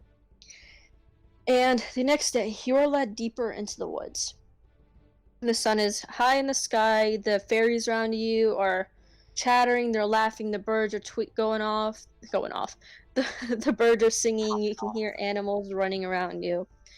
You can tell that today is a very different day compared to yesterday. With one swift motion, the elder elf waves his hand and a large craft appears before you, seemingly out of nowhere. It's made of a dirty, damaged, gleaming metal. You can tell that it's worn. You can tell that it's been around for a while. Without much, it doesn't take much to tell that this ship was once an old elven warship. Magic shimmers around it, and as you step inside, you feel yourselves becoming engulfed in a warmth. Sitting in the vessel of the ship, you feel your wounds heal. You feel yourselves feeling awake, energized, and almost excited. Any fear you had was gone. You are like a kid in a candy store. You're excited to see what happens next. The elder smiles warmly at you and he goes, "Welcome to the SSR Honeydew. She has been in my family for generations. She is what has saved my family for many, many years. Now she is yours. Consider this our form of thanks for saving our family, and for not turning us into the monarchy. When you sit in its seats, your injuries will heal over time, even not over long rest. Your pain, your sadness, and anger will diminish. But beware, only those of pure hearts can sit within this craft. Those with anger, hatred, or envy will feel great damage almost instantly. However, a group as kind as yours must not have to worry about that. When you are ready to fly, she will take you across the lands to see the necromancer." And with one last bow of his head, the elder elf disappears before you in a puff of smoke, and the doors finally close. You soon lift into the air and are traveling far above the atmosphere. If you want to explore the ship, you may, or you can talk to the artificer if you want, or if you don't want to, we can just fast forward to the next city. But if you choose to explore the ship, you can visit the navigation room, the barracks, or the cafeteria. Oh, I wanna. Can I wanna go to the cafeteria. Yep, let's go to the cafeteria. Cafeteria Lunch time, Alright. Yes. lunch time. As you go to the cafeteria, you find a large and empty room. Wooden benches line the walls and picnic Yeah. tables are scattered about the room. The kitchen is fully stocked with any food you could imagine, any drink you can imagine. However, you do not receive any advantages or disadvantages. I'm going to look over to Ari and be like, I'm gonna So- beat you in a hot dog eating contest right here, right now. I don't want. Ari runs over and piles up a plate with like 50 hot dogs. Sonny just goes and takes one because they're like, I don't even want to beat her in this. If there's any Ari must- starts like shoving these hot dogs and Oh my just God. staring at Fazani like just deep into your eyes. No Please. blinking. and don't choke. If there's any like sort of mushroom stew or something, Fasani's gonna take that. Yeah, this is this is a magic airship. As you open the fridge or as you sit down at the table, whatever food you want appears directly right in front of you. Oh my god, mushroom stew and tea time, lads. Now you can go to the navigation room or the barracks, or you can talk to Hartley. Ari gets Anyone. through like her 10th hot dog. Stands up with like her hands in the air, like she won a really big like contest. Hartley high Crumbs fives her. everywhere. Sonny's just gonna pat her on the back and be like, good job. I Good beat job. you, Fatoni. You're a great hot dog eater. Better than you.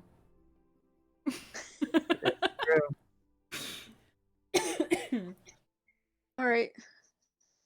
Yeah, again, you can go to the barracks or the navigation room, or you can talk to Hartley, or we can fast forward. I guess can we talk to Harley a little bit? Yeah. Harley just high-fived me, so I feel like we're buds now. Yeah, so you see Hartley leaning against the wall. He's looking at a dagger he brought with him. He's just messing around with it, sharpening it, not really doing anything. I offer You can ask him him any a hot questions you dog. have. He looks at the I'm hot just kind dog of carrying and around like an armful of hot dogs, and I offer him a hot dog. Oh, do you like any he mustard or shakes his ketchup head. on the hot dog? They He are shakes his head and he vegetarian hot goes- dogs, just to clarify. He nods his head and he goes, "Oh, I would love one." And then They're he takes excellent.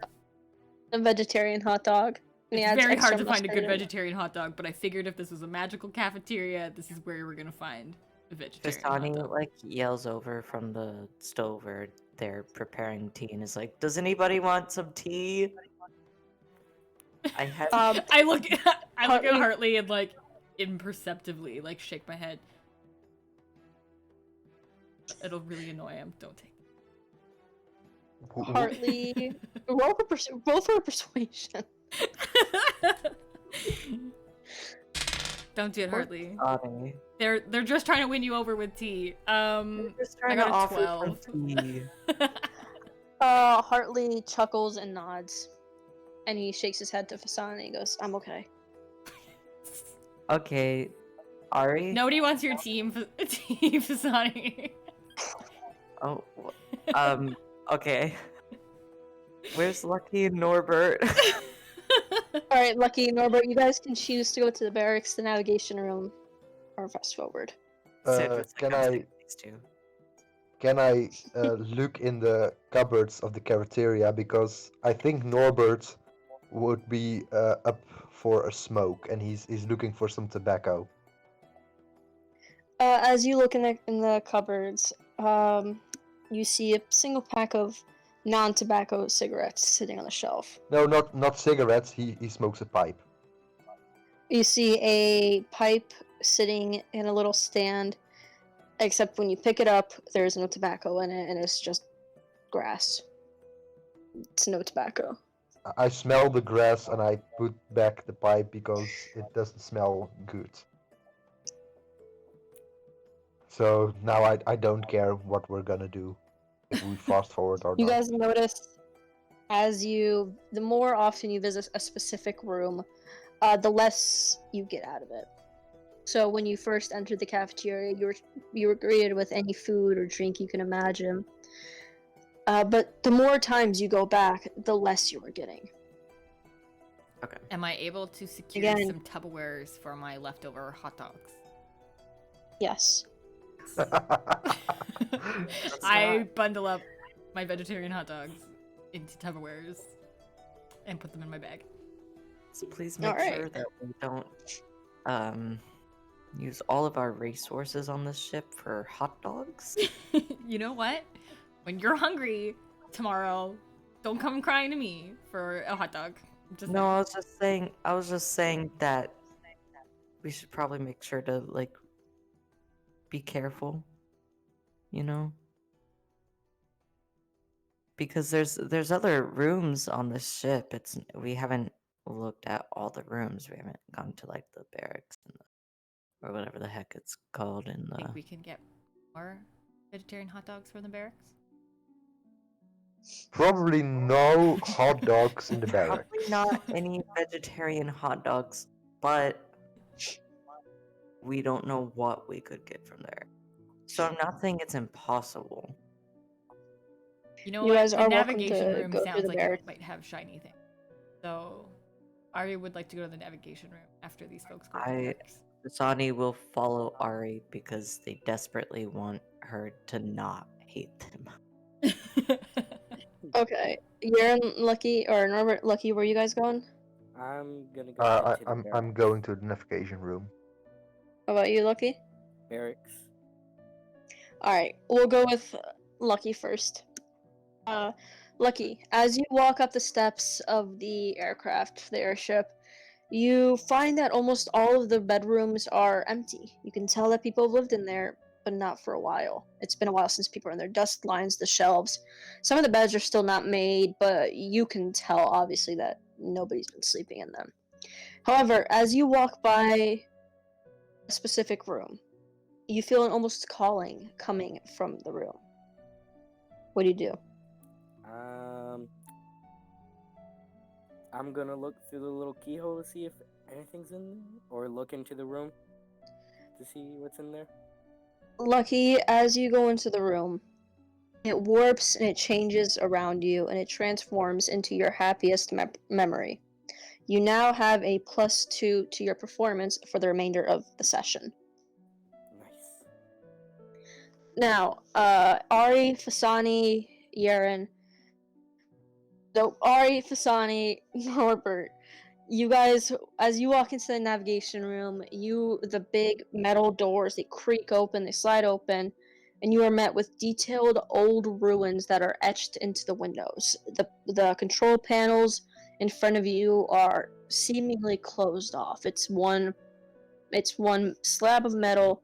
There's not much you can do to it, but you do see etches, old ruins etched into the windows.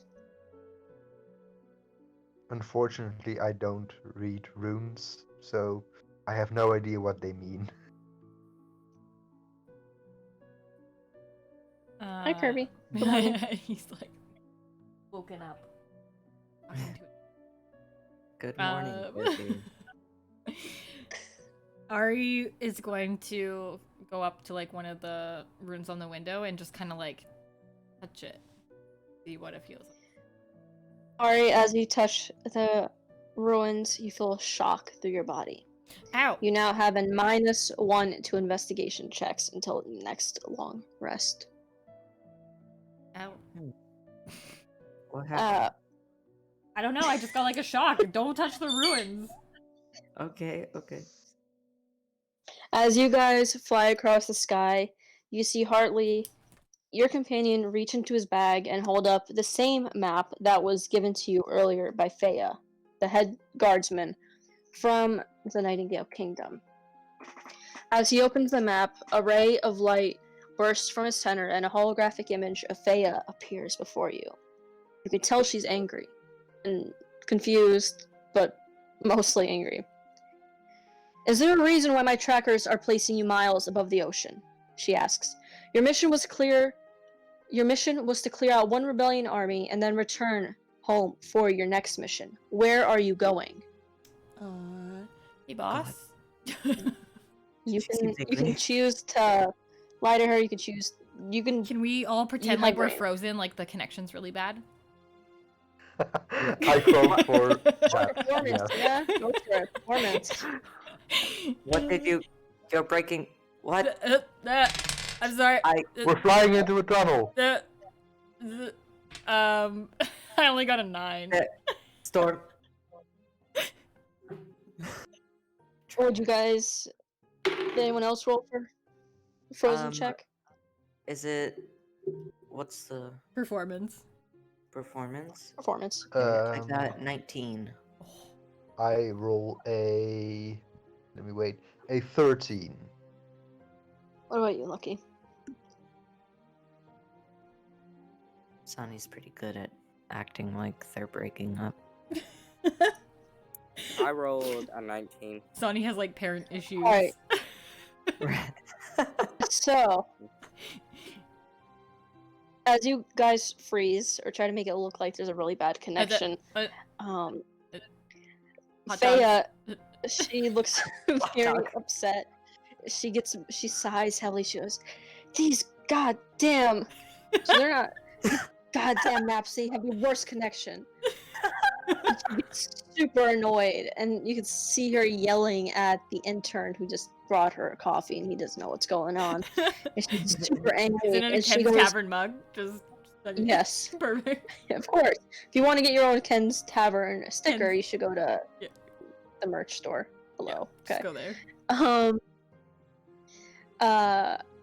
She goes, "You think for a kingdom as powerful as this one, we could afford maps that have some decent connection?" And then she waves that- her hand, it- and the camera closes, goes down. Whew! Ellie Plus- laughs, plus one and lads, shakes good his job. head, and he goes, "This is gonna be a fun trip."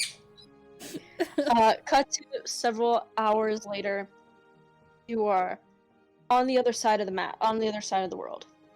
Adventurers, you have finally reached the Isle of the Fortem, or as moving it, or as what? Adventurers, you have finally Trying your reached the Isle of the best. Fortem, or also known to Fasani as home. My home. You touch down in an open field. Your craft slowly opens its doors and reveals a land of tall redwood trees, deep winding swamps, and wonderful brightly colored flowers of all kinds. It's almost as though you are teleported into an entirely new world. The season around you changes into spring as you step off the ship. Fasani, the second your foot meets the soft ground, you feel at home. The trees seem to almost welcome you. The wind around you is starting to pick up and shaking the leaves and the branches as if they are meant to be waving at you. Fasani, you remember that this field is the field you grew up in with the local kids. You remember playing and running around and making friends with the trees and the flowers and the fairies and the animals that live around you. Looking back at the airship. I'm Go so for it. excited. I'm so excited. Looking back at the airship, you see your companion walk out, an old golden watch in his hands. With a click, the ship behind you almost disappears before your very eyes. "I found this in the general's room," he starts. "It's a lock and key for the ship. Now it'll only reveal itself when we are near." Fasani, you lead your group down the familiar path of the jungle. You remember your time growing up and playing in the fields around you. You can almost see your younger self running alongside you as you continue. A small, blue-haired furball smiling up at you before disappearing and leaving a warm presence in its place. Fasani, because you are now in your home city, you now will roll with an advantage on every history, perception, and investigation check for the duration of your stay in the Isle of Fortem. You enter. Pisani just takes a deep breath and is like, I'm so happy to be home. Ari is very uncomfortable. As you enter You the know city what? a short while later, after a decent walk through the forest, stepping over a bridge and stepping into the city, you see straw, wooden, and brick buildings that are built in various sizes and shape, kind of like different sized Lego bricks pieced together. You can tell that they were all built at different times with different materials. Some stand stories high, while others look like they could barely fit a mouse in them. The sun is high in the sky, and people are chattering around you as they go about their day. Ahead of you is the town hall. To your right, Fasani, you recognize your neighborhood, which you grew up in. To your left is the park, and behind you is no longer the forest or the bridge you crossed over. Now, behind you sits a beautiful waterfall that touches the sky in a way that makes it almost impossible to see the top of. Where do you want to go? Town hall, Fasani's home, or going directly to the falls? Ari does not want to go to the town hall because that's where the party was that Ari and Fizani wore the same outfit at, and I would Ari's like, memories are like very tarnished. Pisani turned to the rest of the group and was like, if you don't mind, could we please visit my home first? Sure. And then we can go wherever you all would like.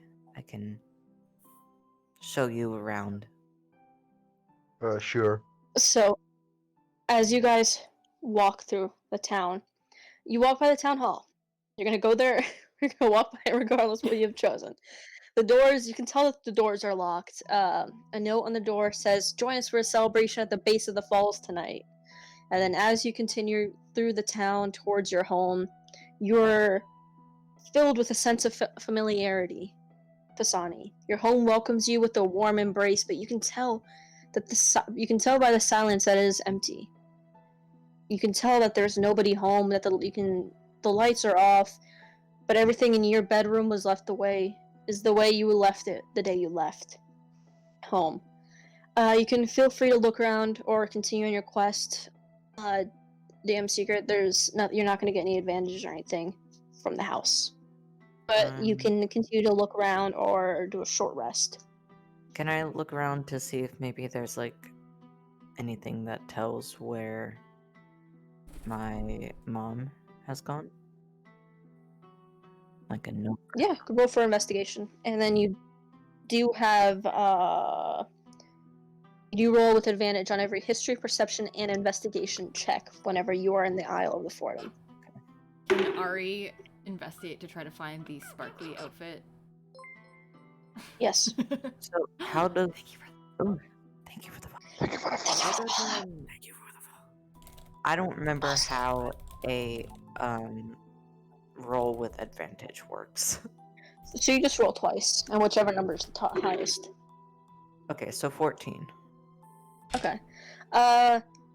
As you walk through the house, Pisani, you notice a flyer on the dining room table.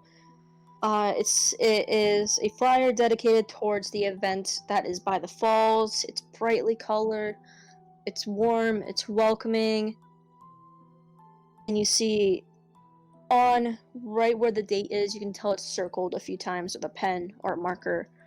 Whoever was looking at the flyer, they wanted to make sure they went on the right date. Everybody hydrate. Hydrate.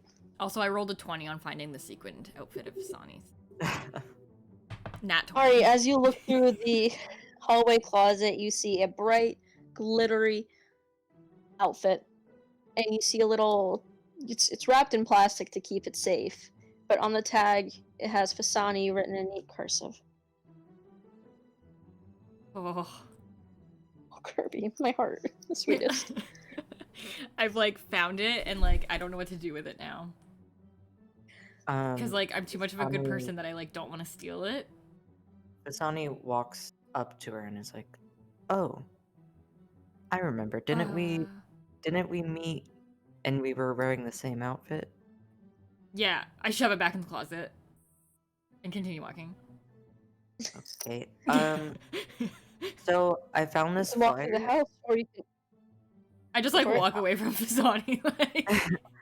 I found this flyer and Mid- it looks like everybody might be at the waterfall. So if we would like to go to the waterfall, we can go there, or we can explore the town more, and I can introduce y'all to some of my friends.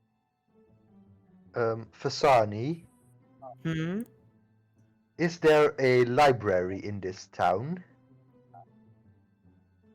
Sandra, is there a library in this town? Yes. Ooh. Yeah. Yes, there is.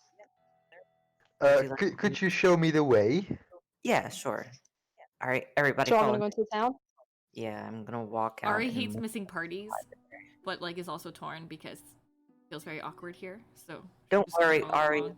Well, Ari doesn't The have to party worry about that. Yeah, the party isn't here yet.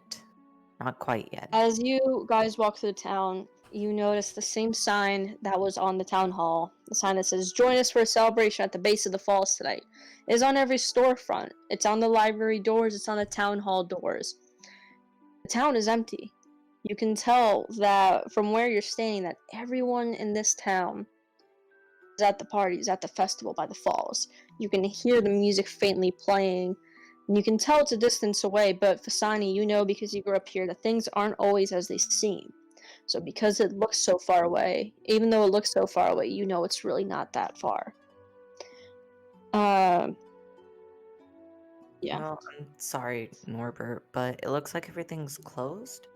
For the celebration, we do take our celebrations quite seriously here, so I'd like to knock on the door and try to open it, and I need to get into the bloody library. No, no. As you try to open the doors, they don't budge, not even a little bit. I You can see that assure the you town that is almost sealed shut. I can assure you I that tomorrow the librarian will be back. I yell at the door, "Open sesame!" The door doesn't budge. Okay, Norbert, Fasani, I'll Norbert. listen to you. I'll come back tomorrow. Okay, thank you, thank you. So I guess I'll lead you when- guys to the waterfall. Should we like change? Is there a dress code? What are you No, wearing? there's never usually a dress code for these types of things. I'm sure we would be fine. there's no dress code. Ari And just Norbert very guys- quickly braids like his As you beard. guys throws on like shiny bracelets just to spice it up. a when you little guys, quick reminder, when you were on the spaceship, when you were on the Spaceship. bit. aircraft, When were we on a spaceship? when you're on the aircraft, your bodies, not only did your bodies heal from any wounds that may have been potentially left over, your weapons got replenished, your spells got filled again, but any dirt or blood or anything that or torn rips in your outfits, whatever, it all got mended. You look as though as you've never been in a battle before. Okay. I put little clip-on earrings Ari, on if my you would horns. really like dress up, I can get you something from my my house if you would like. She shuffles uncomfortably. You have like a sparkly scarf or something I could wear just to Yeah, of tie it all course. together? I would love that. Yeah, sure. Alright, I guess we'll go back to my house, get her the sparkly scarf. Would anybody else like anything? All right, as you get your sparkly, Sandra! Let us y'all be fancy, okay? go for it. Yeah, you Would guys can anybody else fancy up. like anything? I just need a mirror because I'm braiding my beard. Aw. Ari I'll helps take braid your I'll beard. take them- Yeah, I'll take them to the bathroom. Can we braid in like colored things and like sparkly stuff? Yeah, like little beads and stuff. Yeah. We can hang like for it. one Christmas ornament in my beard. I bring them beads and a bunch of ornaments and Yeah. some butterfly clips. Yes, yes. Ari and As you Fazani guys slightly decorate- bond over braiding Norbert's beard. I just think that it'd be nice and like you would fit right in because we all love our like butterfly clips and our beads and sometimes ornaments. I mean, I don't know. Okay, one butterfly. Only one? Are you sure? I just think it'd be really nice. and Ari it- sneaks in a Roll couple for butterflies on the persuasion. back. I think it'd really Persuasion. complement your whole outfit. One butterfly, and Ari can pick which one. Okay, what are my options for butterflies, DM? We You get a holy shit. There's a spider on my wall. Oh my god, my I don't heart want a just spider. dropped in my stomach. do not want the spider. I want the butterfly. Oh my Thank you. god, I thought I was about to die. There's a purple one, there's a pink one, there's a yellow one, and there's a red one. As you guys discuss which one you pick, I will be right back to get rid of the spider. Okay. Have fun. Okay, what colors are you wearing, Norbert? What's your outfit right now? I would suggest you look at the stream, Nicole. I'm just double checking that it's still green and No. red. Yes. Okay. All right. Let's see. I hold up the purple. What is it? Purple, pink, red, or yellow? I hold Yeah. them all up. I hold the red one up for like a really long time, but then I pick the purple one. Good choice. Good choice. It looks great. It looks fantastic. Yeah, I think it really complements. colors. Yeah. I'm sure you guys would Norbert fit- looks at the butterfly in his beard and looks in the mirror and is like, "Fine, I said you could pick one. I'll go with it. As long as I don't have to look in the mirror that much." Yeah. Ari, I'm sure I could make some type of accessory for you if you would like. Lucky you as well to put on your horns, maybe? Yeah, maybe some butterflies. Yeah. I actually As have this butterfly clip thing. That's like a little chain. Would you like it? Yes. I wrap it around his horn. It like dangles. as you guys decorate, Beautifully. as you guys get ready for the party and you decorate, the music gets louder and louder, and you could tell, and as the night slowly starts to settle, you can tell it's about to hit sunset. You feel yourself become overwhelmed with the sudden want to be there. Like you feel like you start to get wait. upset. But Hartley, do you want anything before we go? Hartley, you need to. Does Hartley have a beard? Hartley has a beard, right? He wants a beard. Yeah. He Mhm. needs a butterfly in his beard before we go. Okay, we're gonna put a couple of butterflies in Hartley's We put the beard. rest of the butterflies Yeah. in Hartley's beard. You decorate Hartley's beard, And then and we as head much out. as he doesn't want to like it, you can tell that he's really excited about the butterfly in his beard. He's always checking to make sure it's still there. We are the butterfly brigade. As you guys, as the butterfly brigade walks towards the festival, uh, you feel yourself become overwhelmed with the sudden urge that you have to be there. Like you feel like something is drawing you closer towards the fall. Fasani, this is a new feeling to you as well. You don't know what it is, but something is calling you there. You feel like you have to be there, and the fact that you're not there is doing a disservice to someone or something. I'm gonna As start pushing the party forward and be like, come on, let's go. Let's go. Like, you all every get single one of super us is like, excited and giddy. everybody's so slow, let's go! And like, we're all just Come yelling at each on. other. The only person who is not as excited to go is Hartley. You see him slowly trugging along behind you. He's more excited, more focused on the butterfly in his beard. Fully focused on that, actually. I'm gonna And grab his hand and make sure to drag him with us. Just to make sure he stays like with us. when you arrive to the base of the falls, you see crowds of people celebrating, and you hear music playing from the stage. Wait, we gotta the festival. Oh, music. Oh, this is so exciting. As you Or is it when you arrive to the base of the falls, you see crowds of people celebrating and you hear music playing from the stage. Fasani, you recognize this as the Festival of the Flowers, a celebration that is held over multiple days. The air is filled with beautiful flowers that seem to be frozen in time. People are dancing to the music, and several crowds form around a large, almost levitating balls of fire, roasting various foods and telling stories. There are some stands scattered about, but everybody at first glance is dancing and singing and having the time of their lives. Fasani, you recognize this as the most sacred, most important festival, holiday celebration that your town holds. And as you step foot into the field, you are transported back to when you were a child attending these events. You get super excited. The nostalgia is overwhelming for you. I'm going to turn around to the group and like spread my arms out and be like, welcome to the Festival of the Flowers. This is one of the most important celebrations that we have in our tribe. I'm so excited that you guys get to be here with us. It's gonna be so fun. You guys are gonna love it. As you enter the festival, and as you're explaining the festival and its history to your friends, Fasani, to your crewmates, as you turn, you see a familiar face. It's almost as though you get tunnel vision, and everything around you blurs, and all you see is this one person. Fasani, as you turn, at the same time as this person turns, her eyes light up when she sees you. Her excitement radiates to the crowd, and she engulfs you in a hug.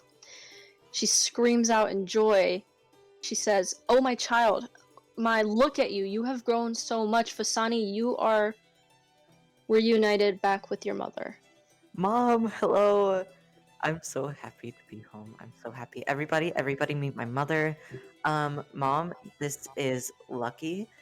This is Norbert. This is Ari, and that is Hartley. These are my Oh my, travel what? companions.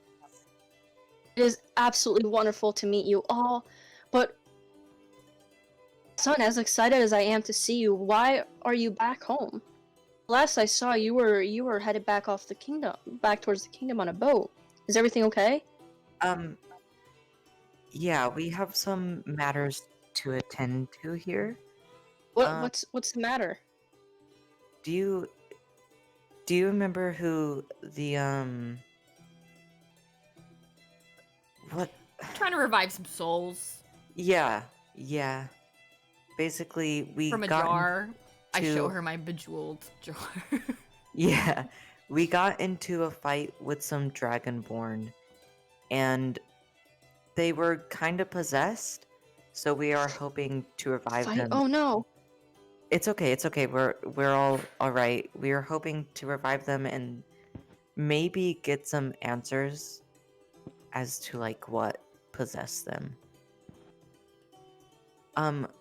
But let's not talk about that now. Let's celebrate. Hartley leans over and with his arm shoved into his pocket, he turns his back towards your mother and he whispers in your ear, Fasani, he goes, "As much as I would love to stay, we are on a mission.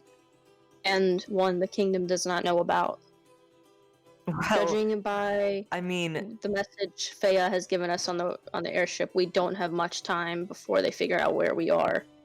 I mean, I can tell you she's not going to be happy." yeah, but we've already come all this way and like we've already gotten ourselves into trouble and we're not going to be able to find the person we're looking for anyway, so why not celebrate while we're here and then tomorrow we can look for Your mother leans forward and she goes, "Who are you looking for?" um what are they called again? I can't remember. Necromancer? Where do you remember any Her eyes, necromancers? Fasani, your mother's eyes darken when you mention the necromancer. Oh, honey, I don't, how do I tell you this? The necromancer, she's not been seen since you've left. Her home is surrounded by monsters. Shortly after you left, there was a massive storm, and she isolated herself from us. I'm afraid it's far too dangerous for anyone to try to talk to her, and as a member of the council, I forbid you from visiting her, regardless if you're on a mission with the kingdom. It's just far too dangerous. Mother, you don't understand. We are very capable of anything that comes our We way. all have Well, flashbacks to being like murdered by dragonborn. yeah, maybe not anything, but we can. I'm sure we can take on whatever's there. I mean, we have a tiefling, a druid, well, two druids, and a cleric, and we have Hartley, who gave us some really cool weapons before. I'm sure we could get past them. You see her hesitate. You can tell she doesn't want to send off her only child towards the seemingly most dangerous part of the town. But after looking over you guys, she nods and she goes, "Right. Well, then I suggest you do as Hartley says and you leave at sunset. It would allow you some sort of cover from whatever monster lingers around her land, and it's the first day of the festival. We have plenty of days where you and your friends could come and enjoy yourself. But please, my child, be careful. No one knows what creature lives in that home or surrounds it. No one knows what is left there." And as she speaks, Fasani, you see the light almost drain from your mother's eyes. Her smile becomes almost plastered and permanent on her face, sending an eerie chill through you.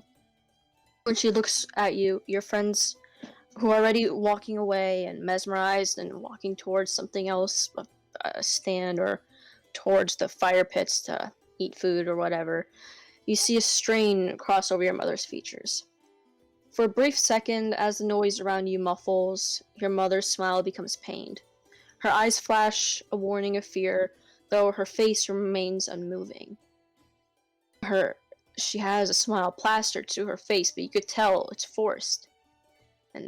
But just as quickly as those emotions flash, they're gone, and your mother's face reanimates, and the festival returns back to normal around you.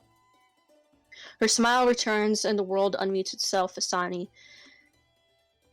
And with a wave of the hand, she motions in the direction. And she goes, "Until you leave tonight, my child, please introduce your friends to her home if you haven't already. Enjoy the festival. I'm sure there are still a few shops open around town." She stops and looks at you, and she goes, "Today is a glorious day for many." It And she isn't. pats you on the back, she gives you another hug, and she goes, "You kids have fun. You go enjoy your time, sweetie." Thank So you. now you guys can either mingle about the party or head back to the city. I'm gonna give my mom a hug first. Ooh woo. Ooh woo. Whoa.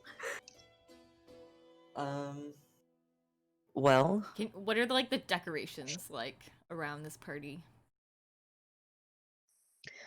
Flowers are seemingly dancing and levitating through the air. They're moving in a graceful motion. They're bright streamers and balloons, and it's almost like the air around you has sparkles glistening in them. When the sun hits a certain spot just right, it's a mini rainbows form. It's the brightest area in all of Nightingale.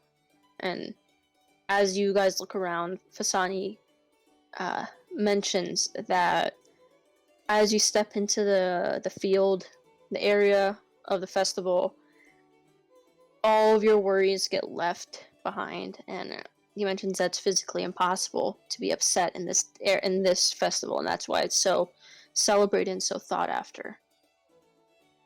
I would like to just draw the things I see and write notes about the festival. Okay. oh Norbert, I'm sure you will love being able to watch the celebrations happen. There's so much unique culture here. I love it so much. This is my home that I grew up at. Would we like to dance? I think it'd be really fun. I can show you guys how we do our dances, and we can dance until we have to leave. I'm quite busy documenting this. Thank you. Well, I mean, wouldn't it usually you you experiment. So I think it'd be good for you to get a first-hand experience. Fasani, as you I'll try to document about you guys dancing. your crewmates to dance with you and enjoy the festival, you notice, you and your crewmates all notice that when you look outside towards the town, the sky has grown darker. Even though in the little bubble that surrounds the festival, the sky is still bright, the sun is still shining. Hartley turns to you guys and he goes, "It's just after sunset now. If we want to go, we can go now. But we should probably look through the town, like your mother said." Ari's distracted by the sparkly, and he's not listening. Yeah, going into town might be a good idea. Since the library isn't open, maybe there's a bookstore that's open. It would just be a shame for us to not, for everybody to not be able to experience at least a little bit of the festivities. It will still be open. It will still be going until for a couple more days, Hartley says. I thought you said we had to leave after we get what we came for, though. Who knows how long it'll take for us to get what we came for. Fasani's eyes kind of light up and they smile. It's like, okay, yeah, I'll take you guys to the town. They actually also kind of decorate the town just a little bit, so we can still see some like decor there, and I'm sure some of the shops will be open, and we have some amazing shops here. So Do any of your shops have sparkly things? Yes, yes, they do. Do We have any of your shops have books? Yes, we have some really nice books written in Druidic, in Elvish, and even some in um, Giant. You know. You Ooh, know. that's interesting. Yeah. So I think it'd be really nice, and then tomorrow, if we're not busy, or the next day if we're not busy, we can come back and we can actually celebrate here, and hopefully we will be celebrating a victory.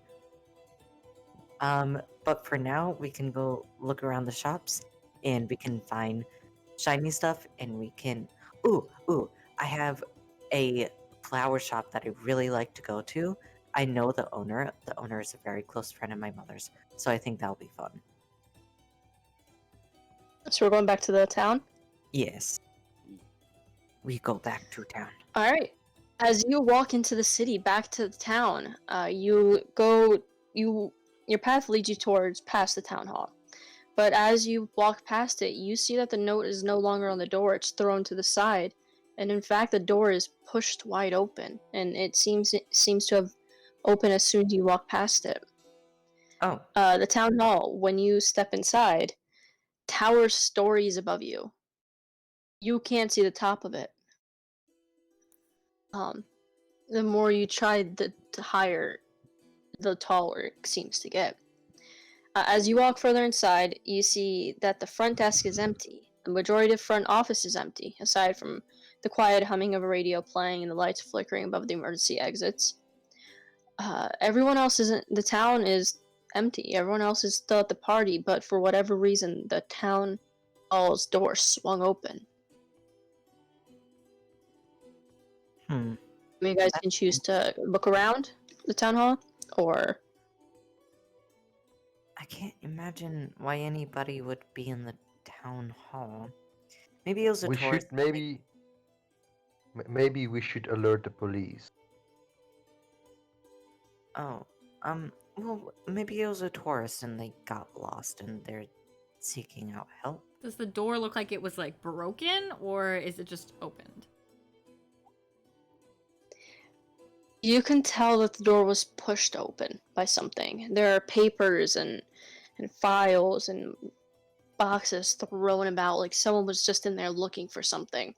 But the force that you can tell by the way things are thrown that if it looks like a strong gust of wind came in and pushed everything to the side.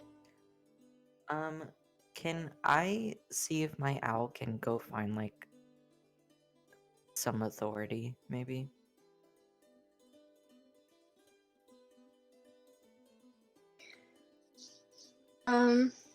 Fasani, because you know that your town is typically full of good-natured people. The only authority in the town are the councilmen. Your mother being one of them.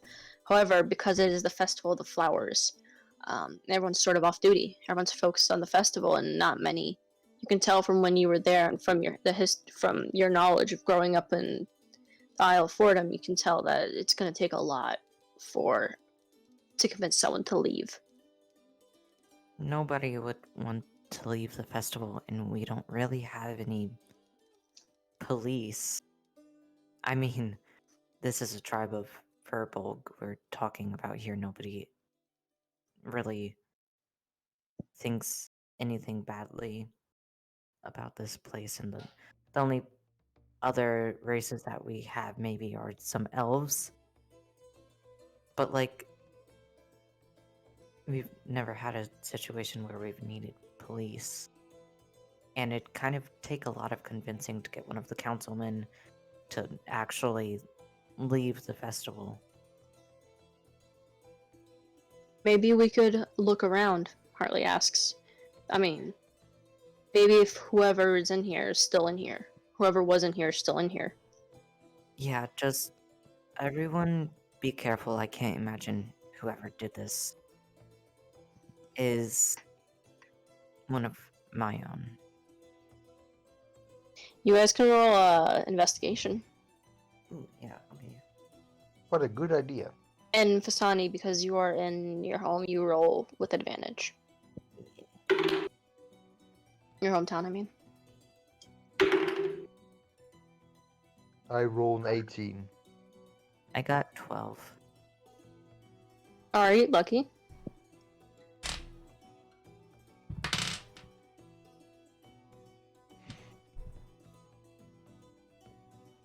I got 1.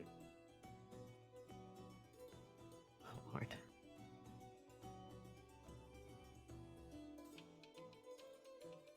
How about you, Ari? 20. Like a nat 20. Okay.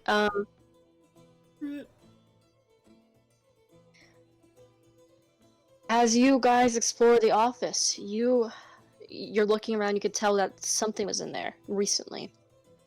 A chair. As you walk further into the office, you can tell somebody was in there recently because a chair is still left spinning, as if some gust of wind just pushed by it. As you look through the desks and look over the papers that were thrown everywhere, you find a mysterious letter written in a language that looks like scribbles at first glance. However, the further you look at it, the more you can tell that it's a mix of an abyssal language, a mix between many different languages. But Fasani, you recognize it as one of the quote-unquote made-up languages that you and the other kids would often talk in when you were younger. The letter says, "In the middle of the journey of my life, I found myself within a dark wood. Stood in a shape with vanished beings, I met with the heart of the land. And he showed me what could have been. I followed his path, an ancient ruin, and he led me to what is now my home, and away from the darkness that covers the kingdom." I will also post that in the Yeah. chat. But as you put the letter down, you feel a cold breeze whip into the room. The front door slams open and close a few times, as if it's something or someone is trying to grab your attention to look at it. As soon as you guys turn and look at the door, it swings wide open, and then in the distance, by the fields of hay and corn and the farms, you can see in the distance, you can see a figure standing at the edge of town, right where the city meets the forest. It's a dark figure, but like the festival, you feel yourself drawn towards it. You feel as though it's calling you and feel like you have a duty or a mission to follow it. Ah, duty. Y'all. I'm gonna keep the letter and I'm gonna walk over to the figure. Cause I mean, it probably is somebody that I grew up with, right? Cause you said it's in a language that Do you guys want to walk over towards the figure? I would like to walk over towards. It's a language that when Norbert or Ari or Lucky try to look at, they don't understand it. It looks like scribbles to them. But when you look at it, Fasani, it almost moves and pieces itself together, and you do recognize it, like I said, as a language that you seemingly made up when you were a child with the other kids in the town. This is a language that me and the other children here made up. Whoever wrote this, they are from here. So I'm just gonna start walking towards the figure because I trust whoever it is. I follow. Lucky, Ari, do you follow? Yeah. I'll follow. Okay. As you guys step out of the town hall and down the stone stairs of the town hall, the door behind you slams shut. You can no longer open it, and as you follow this figure, they lead you into an open clearing, and then they vanish right before your eyes. They're gone. It's as if there was nothing there. Their footprints aren't in the ground anymore. And this clearing is pretty open. So if they would have ran ahead of you or towards the side, you would have seen them. But they're gone. What do you do? Can I try speaking in that language and try calling out? Yeah. Okay, that's what I'm gonna do. I'm just gonna be like, "Hello, is anybody here?" Nothing responds. You can tell that the area within the clearing is silent. As you step into the threshold of the clearing, the birds chirping around you that were chirping around you in the forest seem to go mute. As you step into the clearing, you feel cold, as if the temperature inside got turned down by 10-20 degrees. But as you speak towards the figure, you don't hear anything back.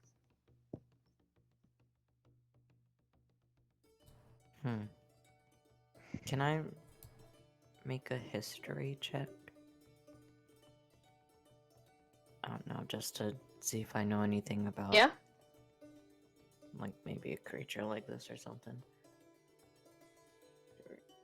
Go for it. 15.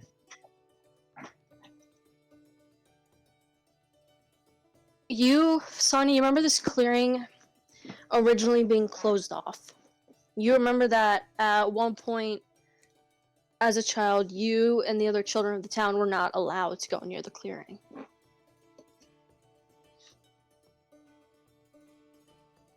But for some reason now you're able to go into it. And for some reason this creature was leading you towards it. If Fasani would like to tell me what they know, I could also roll a history check, because that is something my character would do, I think. Go for it. We, as children, we were not allowed over here. Like, this place was forbidden for us. I just don't understand why somebody would want to be here. Why was it so forbidden? Yes, why was it forbidden? I mean, we were children. We didn't question it, and I never thought to ask my Fasani, mom. you know, as this clearing has, over time, it has, it was given a lot of old wives' tales, little stories that the kids would make up as to why they couldn't go into that field. But the exact reason is unknown to you. You remember your mother, again, who was a councilwoman, and has never told you why. Just one day out of the park, you were not allowed to go there anymore. I mean, Okay, we've always made up stories on why maybe we're not allowed in here, but nobody ever really knows, and Mom has never told me the actual reason. Okay, so Now, you guys do also have the artificer there. So if you need help with anything, you guys can't figure it out or anything, he is your helping hand. okay, so Okay, I so what do we roll an know? 18. I roll an 18 on the history check, by the way. So do I know anything more? So you know, Norbert, that this clearing was once, it holds great magic that is often used as a ritual area, for banishments, for summonings, for council meetings, whatever else. You know that this area has some form of magical attunement to it, but you don't know what exactly.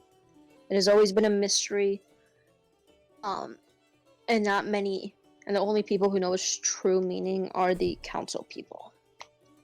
Okay, so would I know the name of this place? No. Okay. Okay, so I think I know something about this place, and I start looking at things and scribbling in my notebook, and you know, picking flowers and smelling them and throwing them in the bushes because it isn't what I'm looking for, and I just start investigating the whole place and noting anything I see. Norbert, as you investigate around the clearing, you notice that once you all have stepped inside of the clearing, you can no longer leave it. Much like the much like when you met the elves, the elven tribe towards Nightingale in the first during the first session. When you try to walk off the clearing, you end up back on it. You are unable to leave it. So we have to solve another riddle or what? Hartley is there also if you need help. This was Okay. clearly a trap. I would just like to say. We probably shouldn't have. Okay, so there's like nothing else to Oh. see. Like, should any of us roll any more like perception or investigation checks or anything? Yeah. You can roll perception. Can we all roll perception? Oh, I got a hardcore nat 1. I got I roll a 19. 19. One of my earrings falls off, and I'm scrabbling to find that, and so I don't see it. Oh, no. As you guys are looking around the clearing, you notice directly in the center, there are 4 seemingly indents in a circle form. You feel drawn towards them, but you notice that they are in a circle form as if people have been there before. It's like an indent.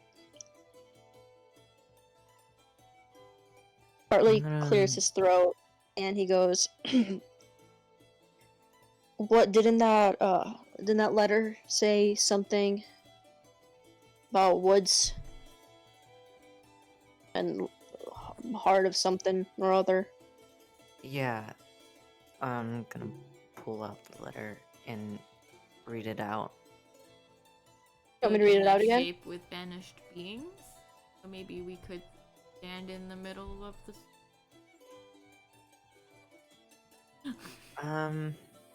Yeah, do we want to try that? I just don't. I go over and stand in the middle of the circle.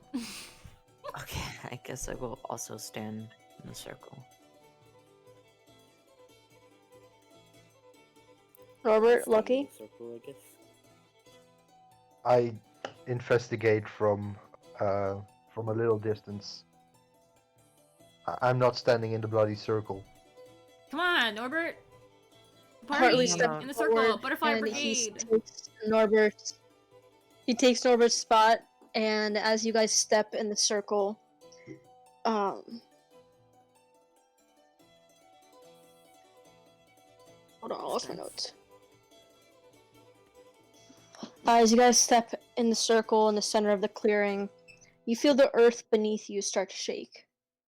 You feel tremors radiate from miles and miles and miles below the surface, but you feel it coming up and you can feel something is almost moving beneath you.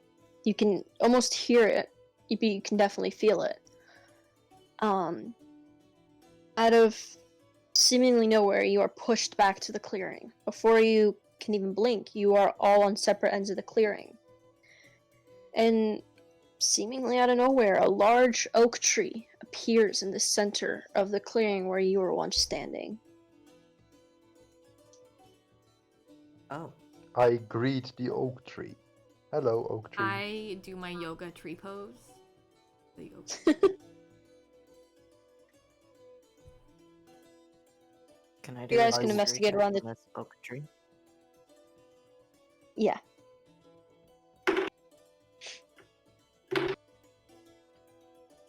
Um, 22.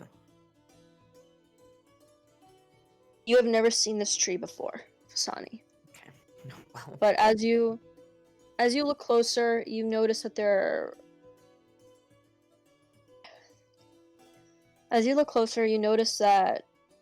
it's worn.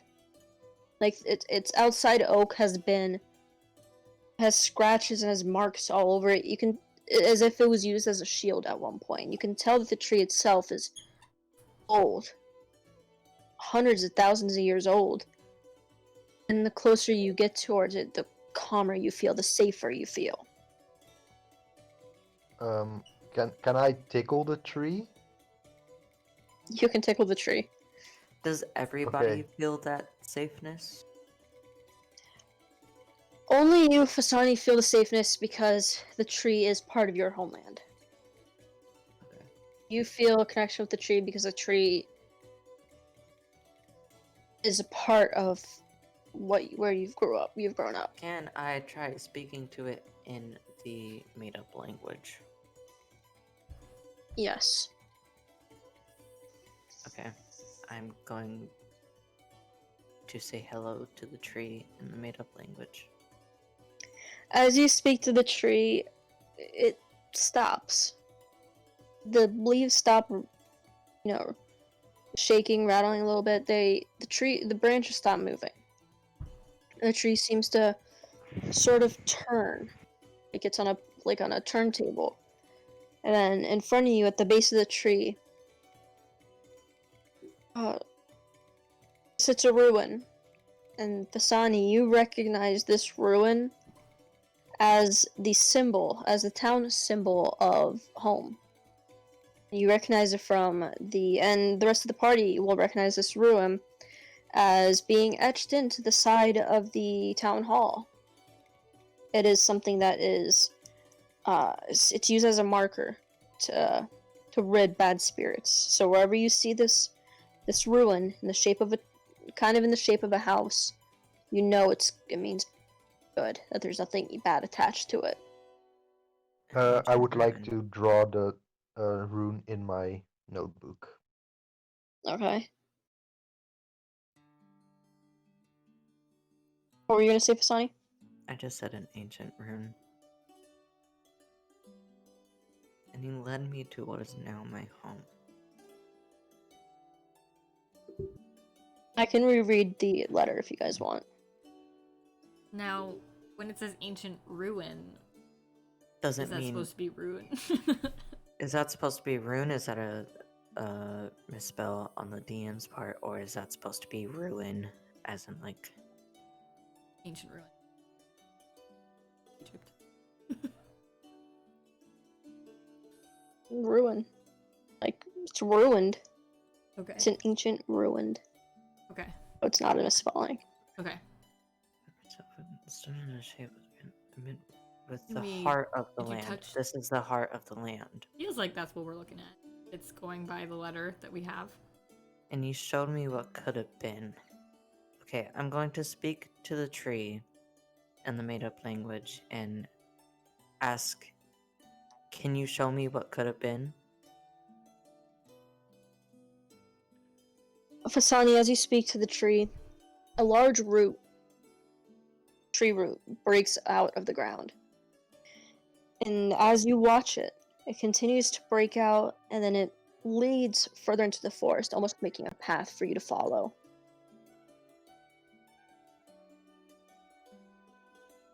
I'm gonna put my hand on the root and start following it. And before I leave the tree, I turn around and thank it in the made-up language. Do the rest of us see this path as well? So you guys follow? Yes. Okay. Then yeah. Do you guys follow it? Mm-hmm. I'll follow. As you guys follow the path into the forest, you're winding, you're going between trees, over creek beds, over in between rock boulders. And as you follow this path further and further into the forest, you soon see a large black hut, seemingly stacked. It's like huts and houses are stacked together, pieced together, and standing on stilts, and it looks like it could almost topple over at any moment. But you see it standing in the middle of a seemingly large, empty field, with only one path, but the only thing leading to the house is a beaten down path. The tree root is no longer with you. And he led me to what is now my home, an ancient ruin. So I assume this is the ancient ruin. Away from the darkness that covers the kingdom. Okay, can I make an investigation check? Yes.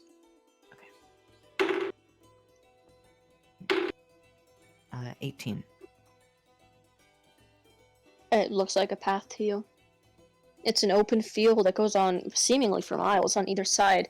And the only thing around you now is this path, and like the clearing before, and like the clearing by the elven tribe in the first session, you can no longer step back into the forest. When you try to, you're right back where you started, at the base of the path.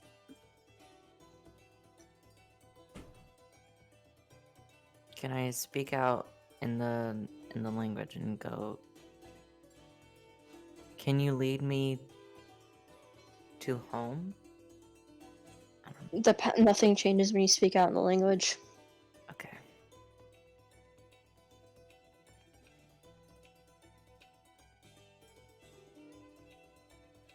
Can we follow it again? Well, I feel like it's just gonna go on for forever. Hold on, let me bring up the stream so I can see that. It's not in the Okay. thing, I It's believe. not in You the- just see the house on it, right. but yeah.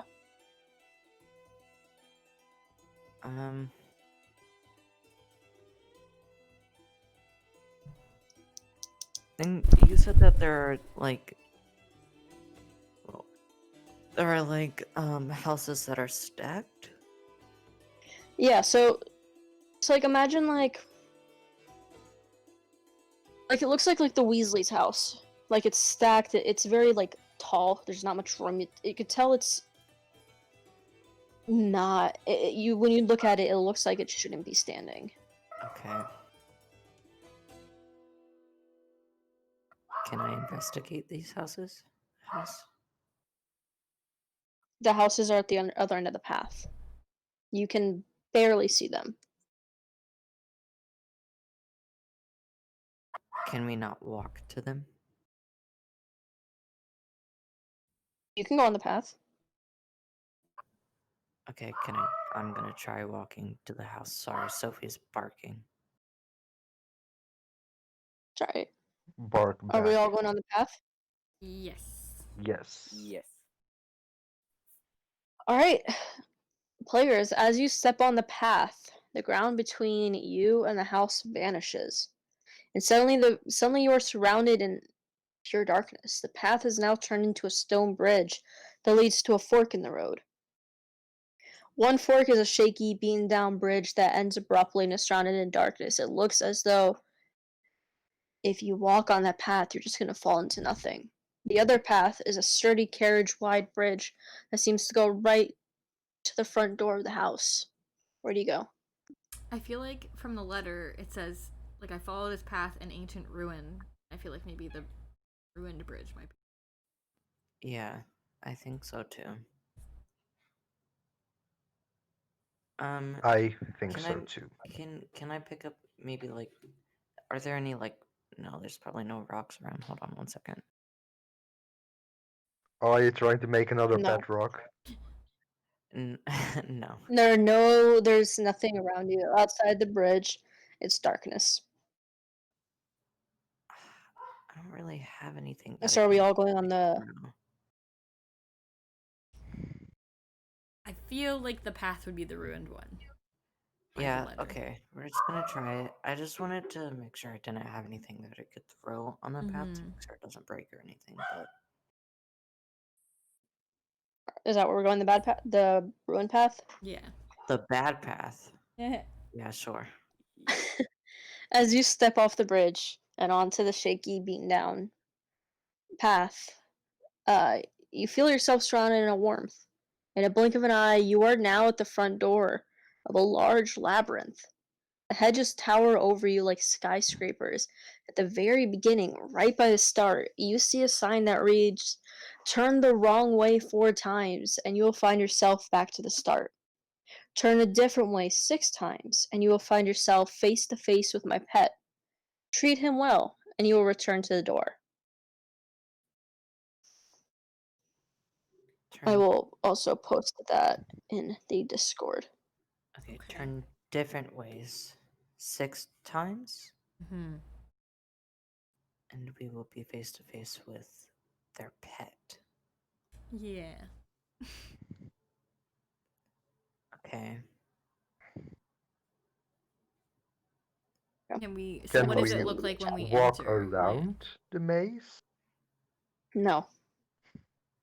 The maze Dang goes it. on for miles and miles on each end. Dang I'll it. go left, I then I'm thought I gonna was go right, smart. then I'm gonna go straight, then I'm gonna go left, then I'm gonna Yeah. go Like right, what does then our I'm gonna first go straight. option look like? What was that? Like when Alright. we enter into the, if we, like, can we see options from where we stand right now, or do we have to enter into the maze first?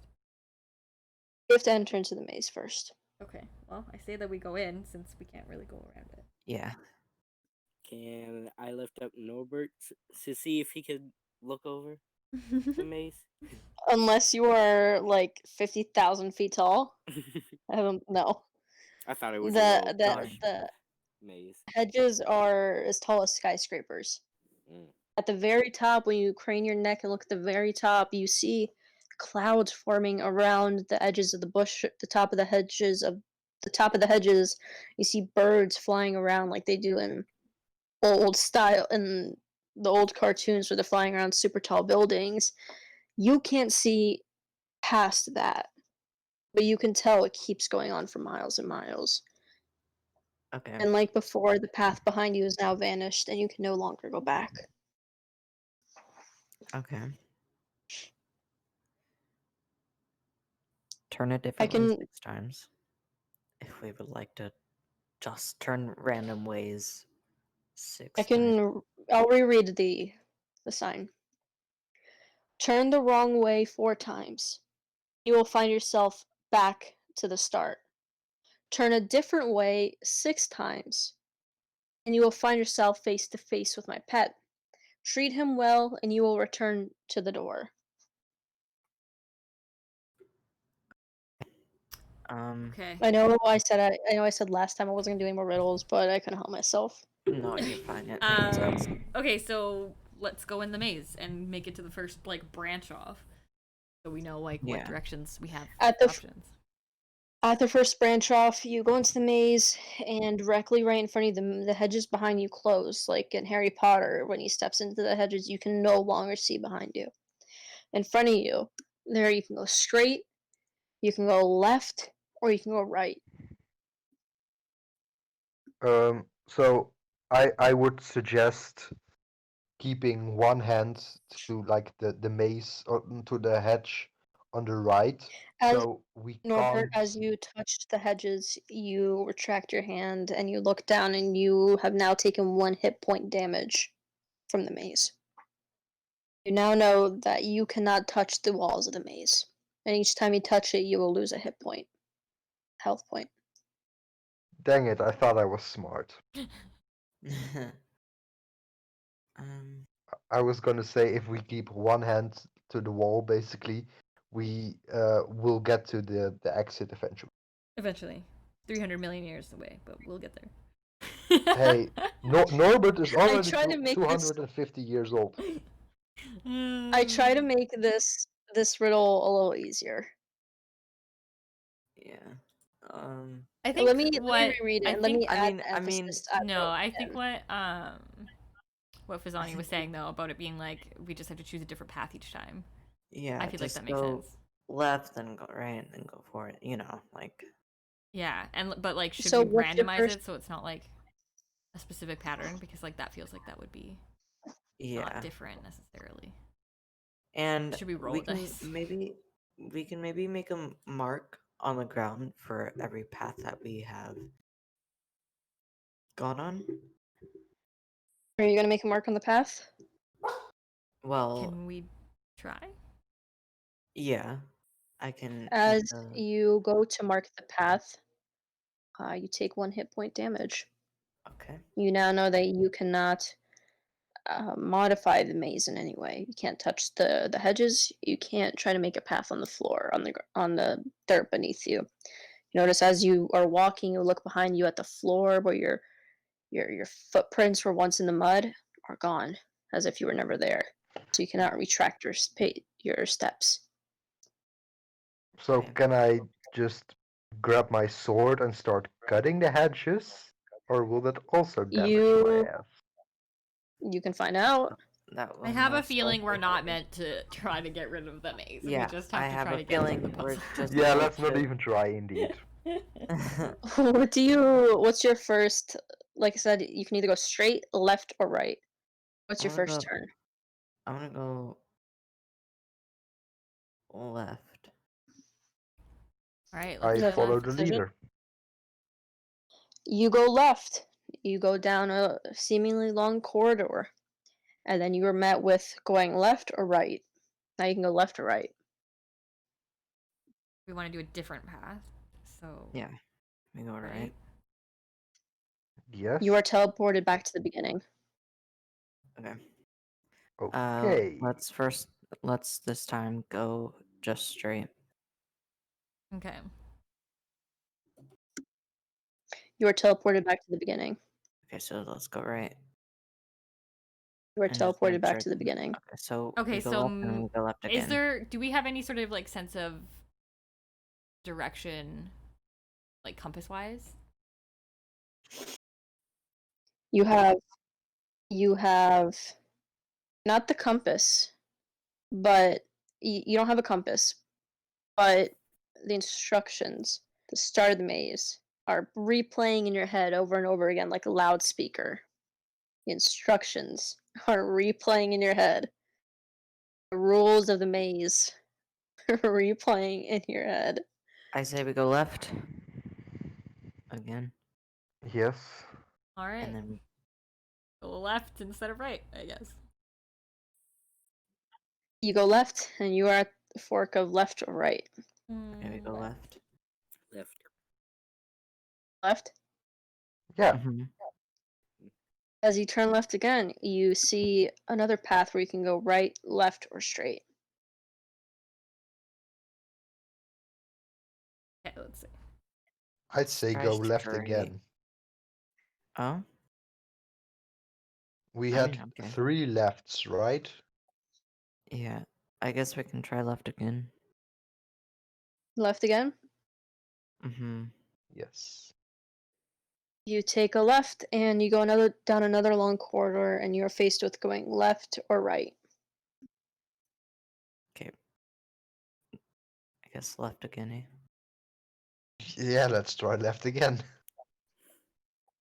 As you turn left, you go down another corridor of hedges, and now you are faced with another direction, going left or right. You can go left again. Might as well. But now we're at the number 4, so I'm just wondering if No, Yeah. we're not at number 4. that was 4 lefts that we took. You are at 4 lefts. Yeah, Okay, if I'm it was I'm if it was I'm going wrong, insane. then we would have already gone back. But why is it that immediately at the beginning, when we took one Yeah. wrong way, we went We- back to the start? The rules are complicated. You hear the instructions and the rules replaying in your head. Like a loud Let's go left. You are teleported back to the Okay, beginning. cool. So 4 lefts I'm not gonna equals make you beginning. like redo like keep turning left. So after you take that wrong turn, you're teleported back to the beginning. Let's pretend like we already went back to that, and you're back at. If you want, we can go back to that location you were at before you teleported back. So Okay, we're so we go back at left 4 3 times. lefts. 4 lefts. You went 4 lefts. lefts. 4 lefts. So, and then our options were just to go right or left, right? Yeah. Yes. So we go 5 right. lefts equals going back to the beginning. Yes. Yeah. So let's Okay. try right. So 4 lefts and a right. As you turn right, you come into another fork in the hedges. You turn left or right. Let's go right. Yes. You find another fork in the road. Same as Okay. before, left or right. So That was 4 lefts, 2 rights. yeah, Yes. so And I now we think still what have we're another gonna fork in the do. road. That's 6. Yeah, we're gonna do so 2 more rights. You do 2 more rights. You Yeah. have 4 lefts and 4 rights. Yes. You Yeah. are at another fork in the road, left or right. Let's go right. You are at another fork in the road, left or right. So we're at 4 lefts, 5 rights now. Yes. Okay. Uh Let's go right again. That'll be 6 times. Might as well. You go right. Mm-hmm. Yes. As you go right, you step into your feet go from walking on dirt and mud to stepping on cobblestone. You follow the cobblestone path to another clearing, not as large as before, but still a clearing. In the middle, there's a little water fountain, and standing by the fountain is a 9-foot minotaur. Oh, Ooh. As you approach, he stands. He rises to his feet, and he looks at you. Okay, I'm gonna speak to it in the secret language. I'm gonna go I hello. don't think minotaurs are very friendly. Good luck. They can be. He, when you speak to him, Fasani, he tilts his head and he looks at you. Hi, bud. He doesn't move. Um, Is there anything else like in this clearing? With No. it's just a fountain, right? And then Yes. the Minotaur. I'm gonna Yeah. go up to And the it. fountain is one of those like statues you see in like the typical like fancy giant mansions where they have like the stone statue above the water fountain. So you're gonna go up to it, Fasani? Yes, sorry. Dog's barking. Sorry. Hold on, let me put on community.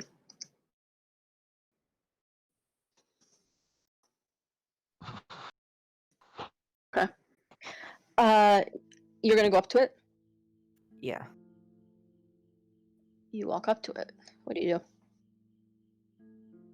I'm going to speak to it and say, um, my name's Vasani.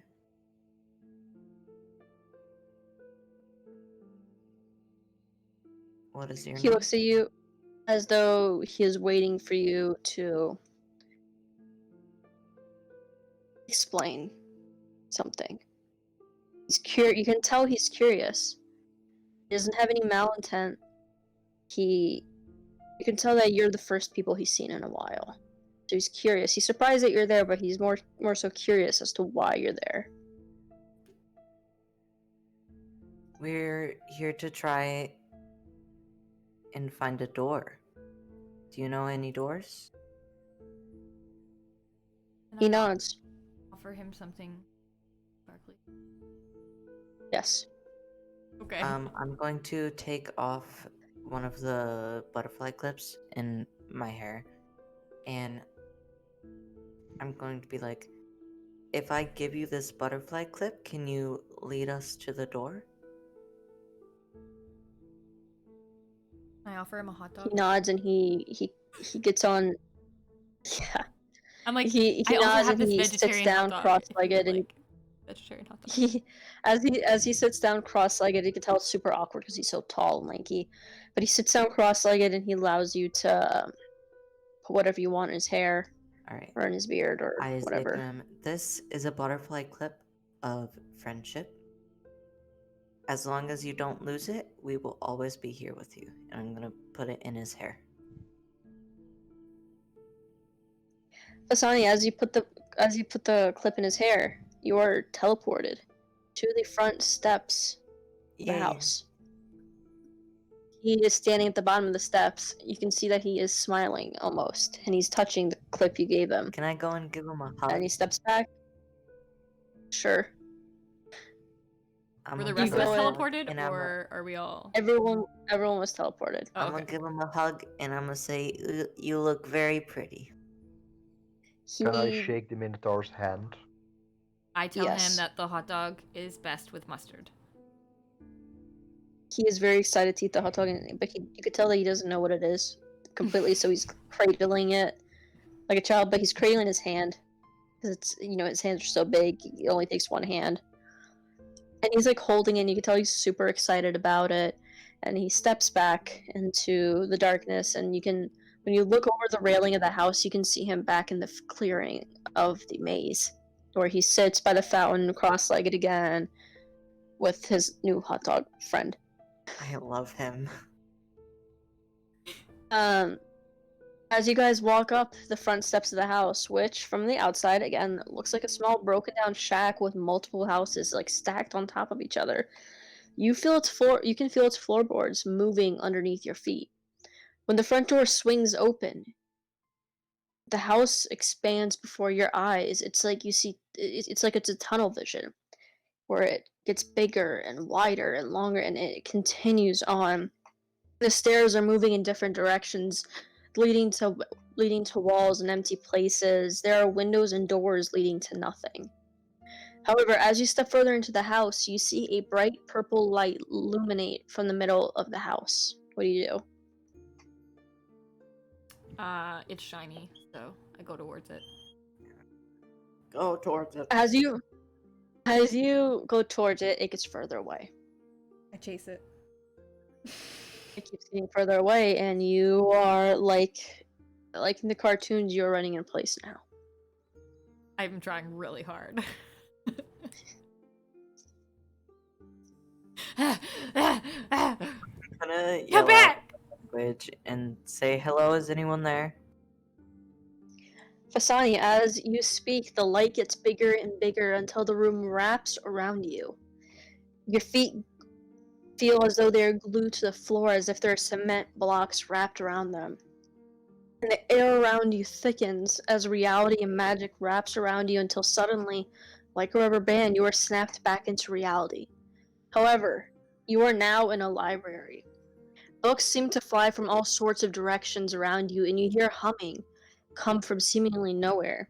The shelves stand towers tall, magic whisks around you, and chatter echoes through the room. The humming gets louder and louder, and somehow it sounds like it's coming from every direction around you. Roll for perception Okay. or This is investigation. really cool. Ooh, nat 20. Hug. Alright, because I already rolled a 20, you guys all know that you can kind of tell that the humming is coming from directly in front of you, but slightly behind a bookshelf. As you look at the bookshelf, you can kind of, between the gaps where where there aren't like books pushed together, you can see that there's something or someone behind it. They're humming peacefully. They don't know you're there yet. What do you do? I would like to say, hello, sir, madam, or whatever you are. I would like to announce my presence. I also announced Does anyone else Norbert's wanna say anything? presence. I say presenting Norbert, the magnificent you. halfling. When you speak, the books that were once flying around you drop, and the humming stops. The temperature in the room drops, and you can almost see your breath. The fireplace that once stood proud and tall, and that was once warming the entire room, was now nothing but charcoal and broken brick. The chatter has stopped, the room grows still, and you feel chills run up your spine. With the help of whatever charcoal... What? Sorry. Okay. Uh, the chatter has stopped. The room grows still, and you feel chills run up your spine. With the help of whatever burning charcoal is left in that piles of the ashes of the fireplace, you see a large shadow grow from behind the shelves. It stops, and it stares from you, peeks around the corner. And then, like in a blink of an eye, it shoots towards the wall. It's crawling up the wall. You can hear the pitter-patter, the slight scratches it's leaving as its feet and its hands are making contact with the cement walls. And it's making a direct line towards you. This is where we end our second session. No! Sandra! Ta-da! I told you Yay! that's for no reason. That's so mean! Yeah, Sandra, that's mean. We should take our bets. Do we think it's a good beastie or a bad beastie? I think it's good. I mean, I trust him. I think it's like similar to the Dragonborns at the beginning of this session. Not bad, but maybe cursed. No, no. See, this person is from my tribe. They know the language, so they. Mhm. You guys want a little hint? Yes. A little insight? No, don't give us a hint. You remember Don't. the story? Don't do it. Okay. Don't do No. it. Okay, then you Okay, can. well, Leave the Sandra suspense. can But just tell me. can you tell me what the riddle of the maze was? Because I don't understand it. Yeah, I did. Yeah, so the maze, turn the wrong way 4 times and you'll find yourself back to the start. So the opposite of right is wrong. So left. Okay. And then turn a different way 6 times. And you'll find yourself face to face with my pet. So again, you'll turn a different way than left would be right.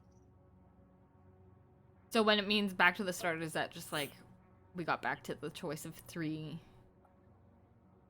Yeah. pathways? Okay. Because I was just like very confused. Turn- I was like, but we got put back to the start for like everything. So I'm like, that wasn't like 4 times. Yeah, so at the beginning, when you're meant to take 4 lefts right off the bat from the beginning. And then when you got teleported back and you took a right, it was immediately like you took the wrong turn. So it just brings you back. Okay. It was meant to be 4 lefts right off the bat, and then Yeah. the opposite of left would be right. So you go So we right didn't have to 6 do like times. 6 rights. We just had to do like, I mean, like You- 6 different You have to ways. turn. You have Like to if turn, we had done 4 lefts and then a straight, would that have been? it had to be 4. It had to be 6 rights. There also wasn't a straight option.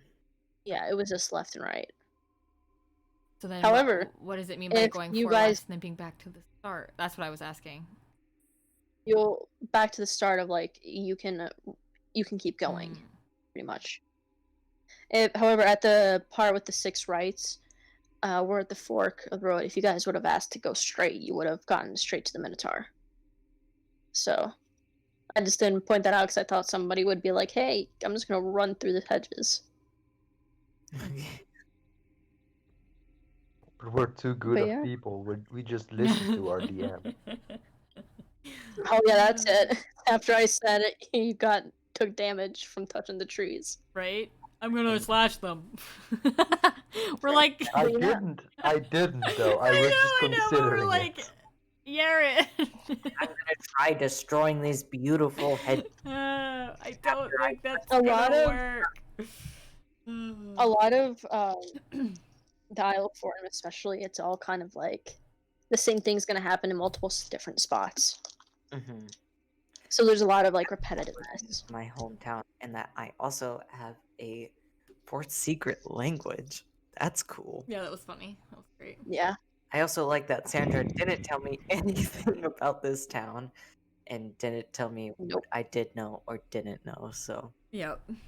I was really like, I swear to God, if Marcus says he can't come last minute, he's gonna have to cancel all of it and have to be like, well, it's 'cause it's about I thought about it 'cause I was like, I'm very tired, but then I was like, no, I can't do that. I want to play this But freaking. yeah, if you guys, because the Isle of Fortem is about Fasani, if you guys haven't caught on, there will be episodes dedicated to the rest of the adventurers. The next one may or may not be about our favorite Dragonborn who isn't Yes. I can't wait. Ooh. I hope possessed. her whole family is just very scornful of her. I hope her family. I'm very excited for the next one. Funny. Everyone Her family in probably Ari's would family actually likes Fasani probably the like Fasani because like they're not very impressed by Ari. So It's gonna be. Aw. I'm super excited to write about it. I think you guys are gonna like it. Well, way, if they're whoever's ever the mean to DM. Ari, Fasani is gonna hate them. It's more like Ari's family are just like disapproving of her choices because she's not following their path at all. So that'll be fun. It's definitely gonna be a major role.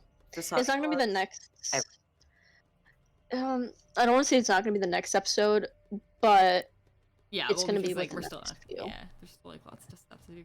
But for sure. I'm that'll so be excited. exciting. This is Oh, really no. cool. You're doing a great job, Sandra. I can't hear you guys. Hold on. Uh-oh. Right as I was complimenting them. eh? Right. Okay, I'll wait to give you a compliment. Hold. Please hold for compliments. Hold for the compliment. Please hold the line. Please hold the lion. Roar! Call is important to us. Please stay on the line to be connected with the closest agent. My headset just, for some reason, decided to cut out and didn't want to pick up any audio again. Can you hear us now? Yeah, which happens. It happens whenever I'm on Discord for too long. Oh, weird. Well, I complimented you and say that you were doing a great job. That's a lie. Thank Just you. kidding. Wow. Yeah, that's a lie. Marcus is This Oh, is what Sandra happens is when you ask stupid. Nicole to an early D&D session. Super, like, hostile Nicole, day. we're not playing Fasani and Ari anymore. You can stop. You're gonna be so mean to me. I see how it is. I'm the DM. I get to pick what happens next to you. Oh no.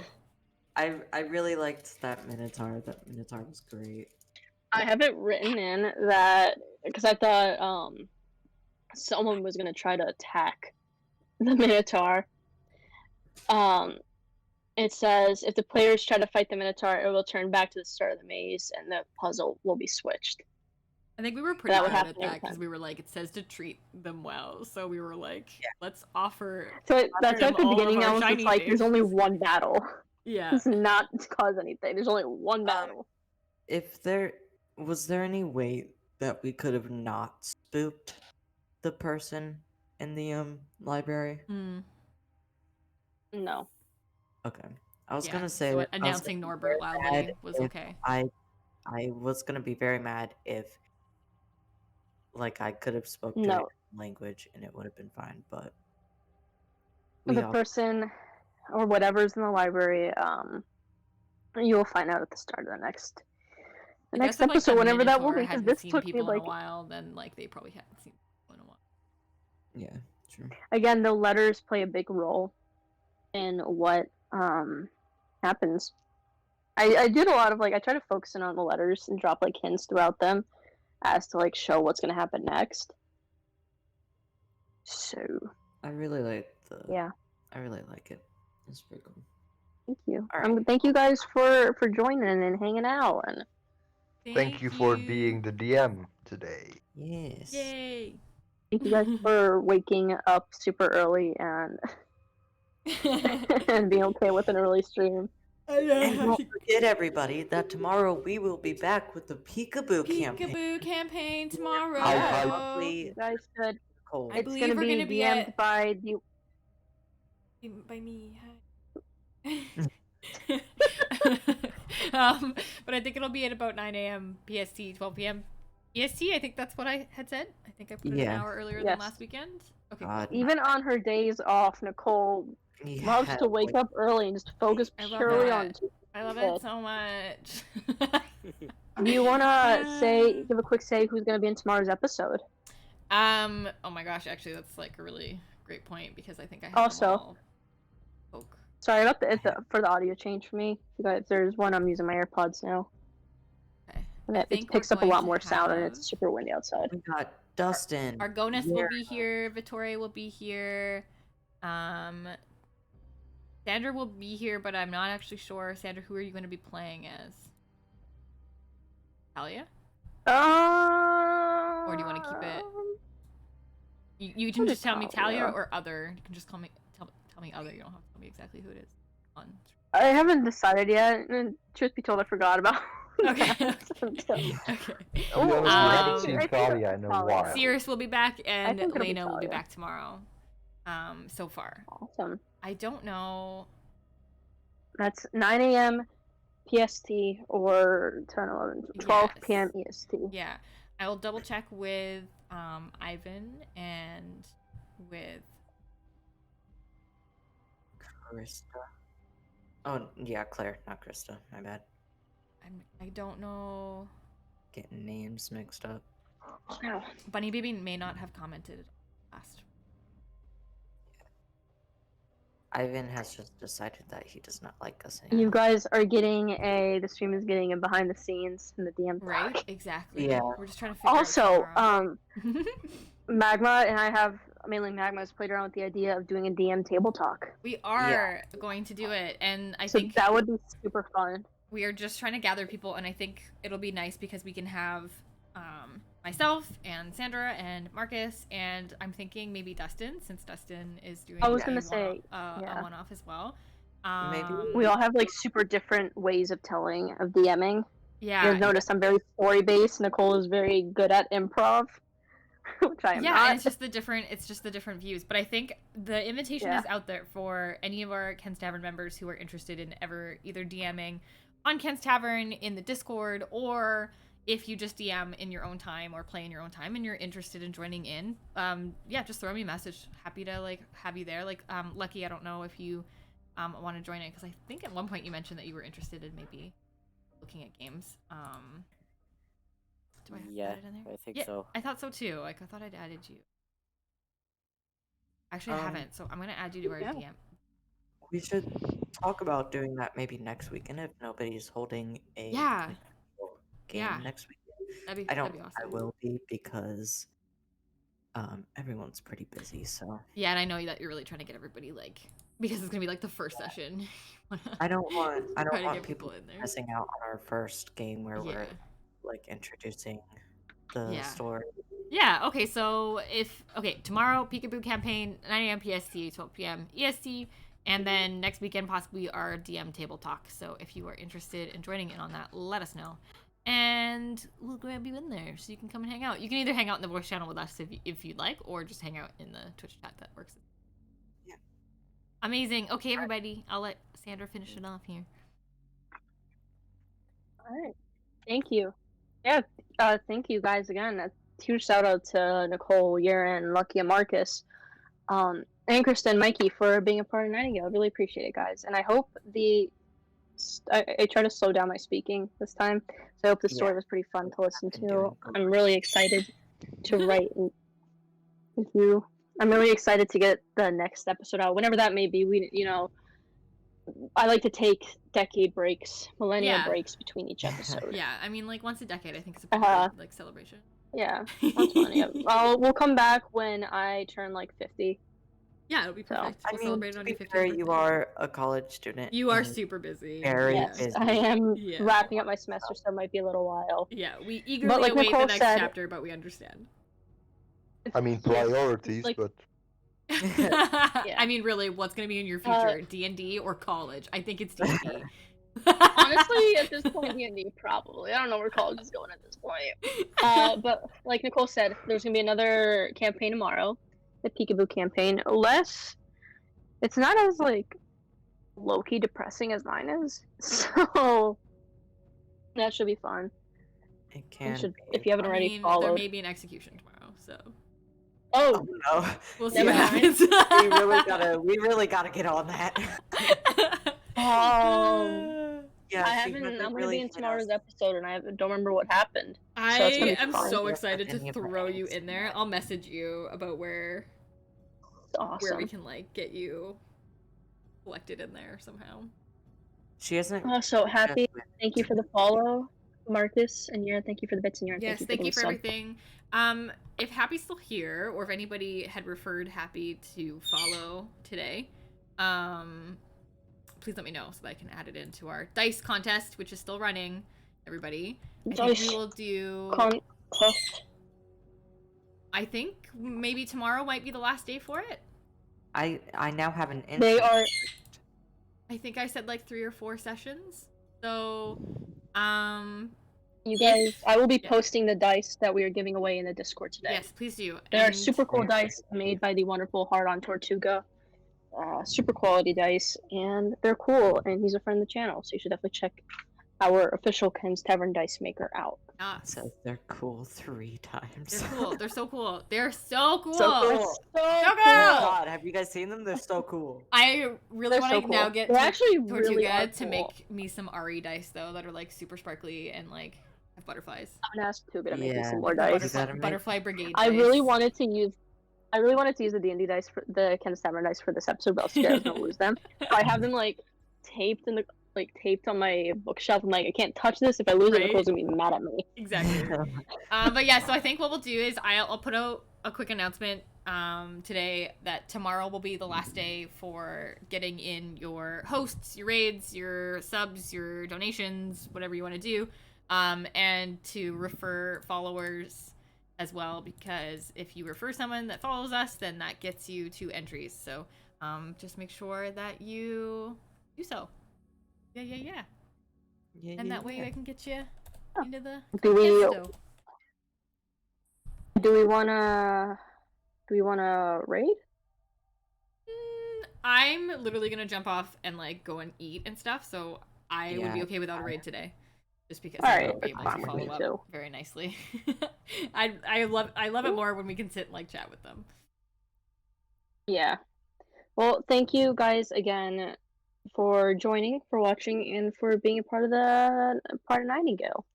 Yeah. Make sure to come back tomorrow Yes. for Peekaboo. Yay! Yeah. Peekaboo! All right. Peekaboo. Bye, everybody. Bye. Bye. Bye.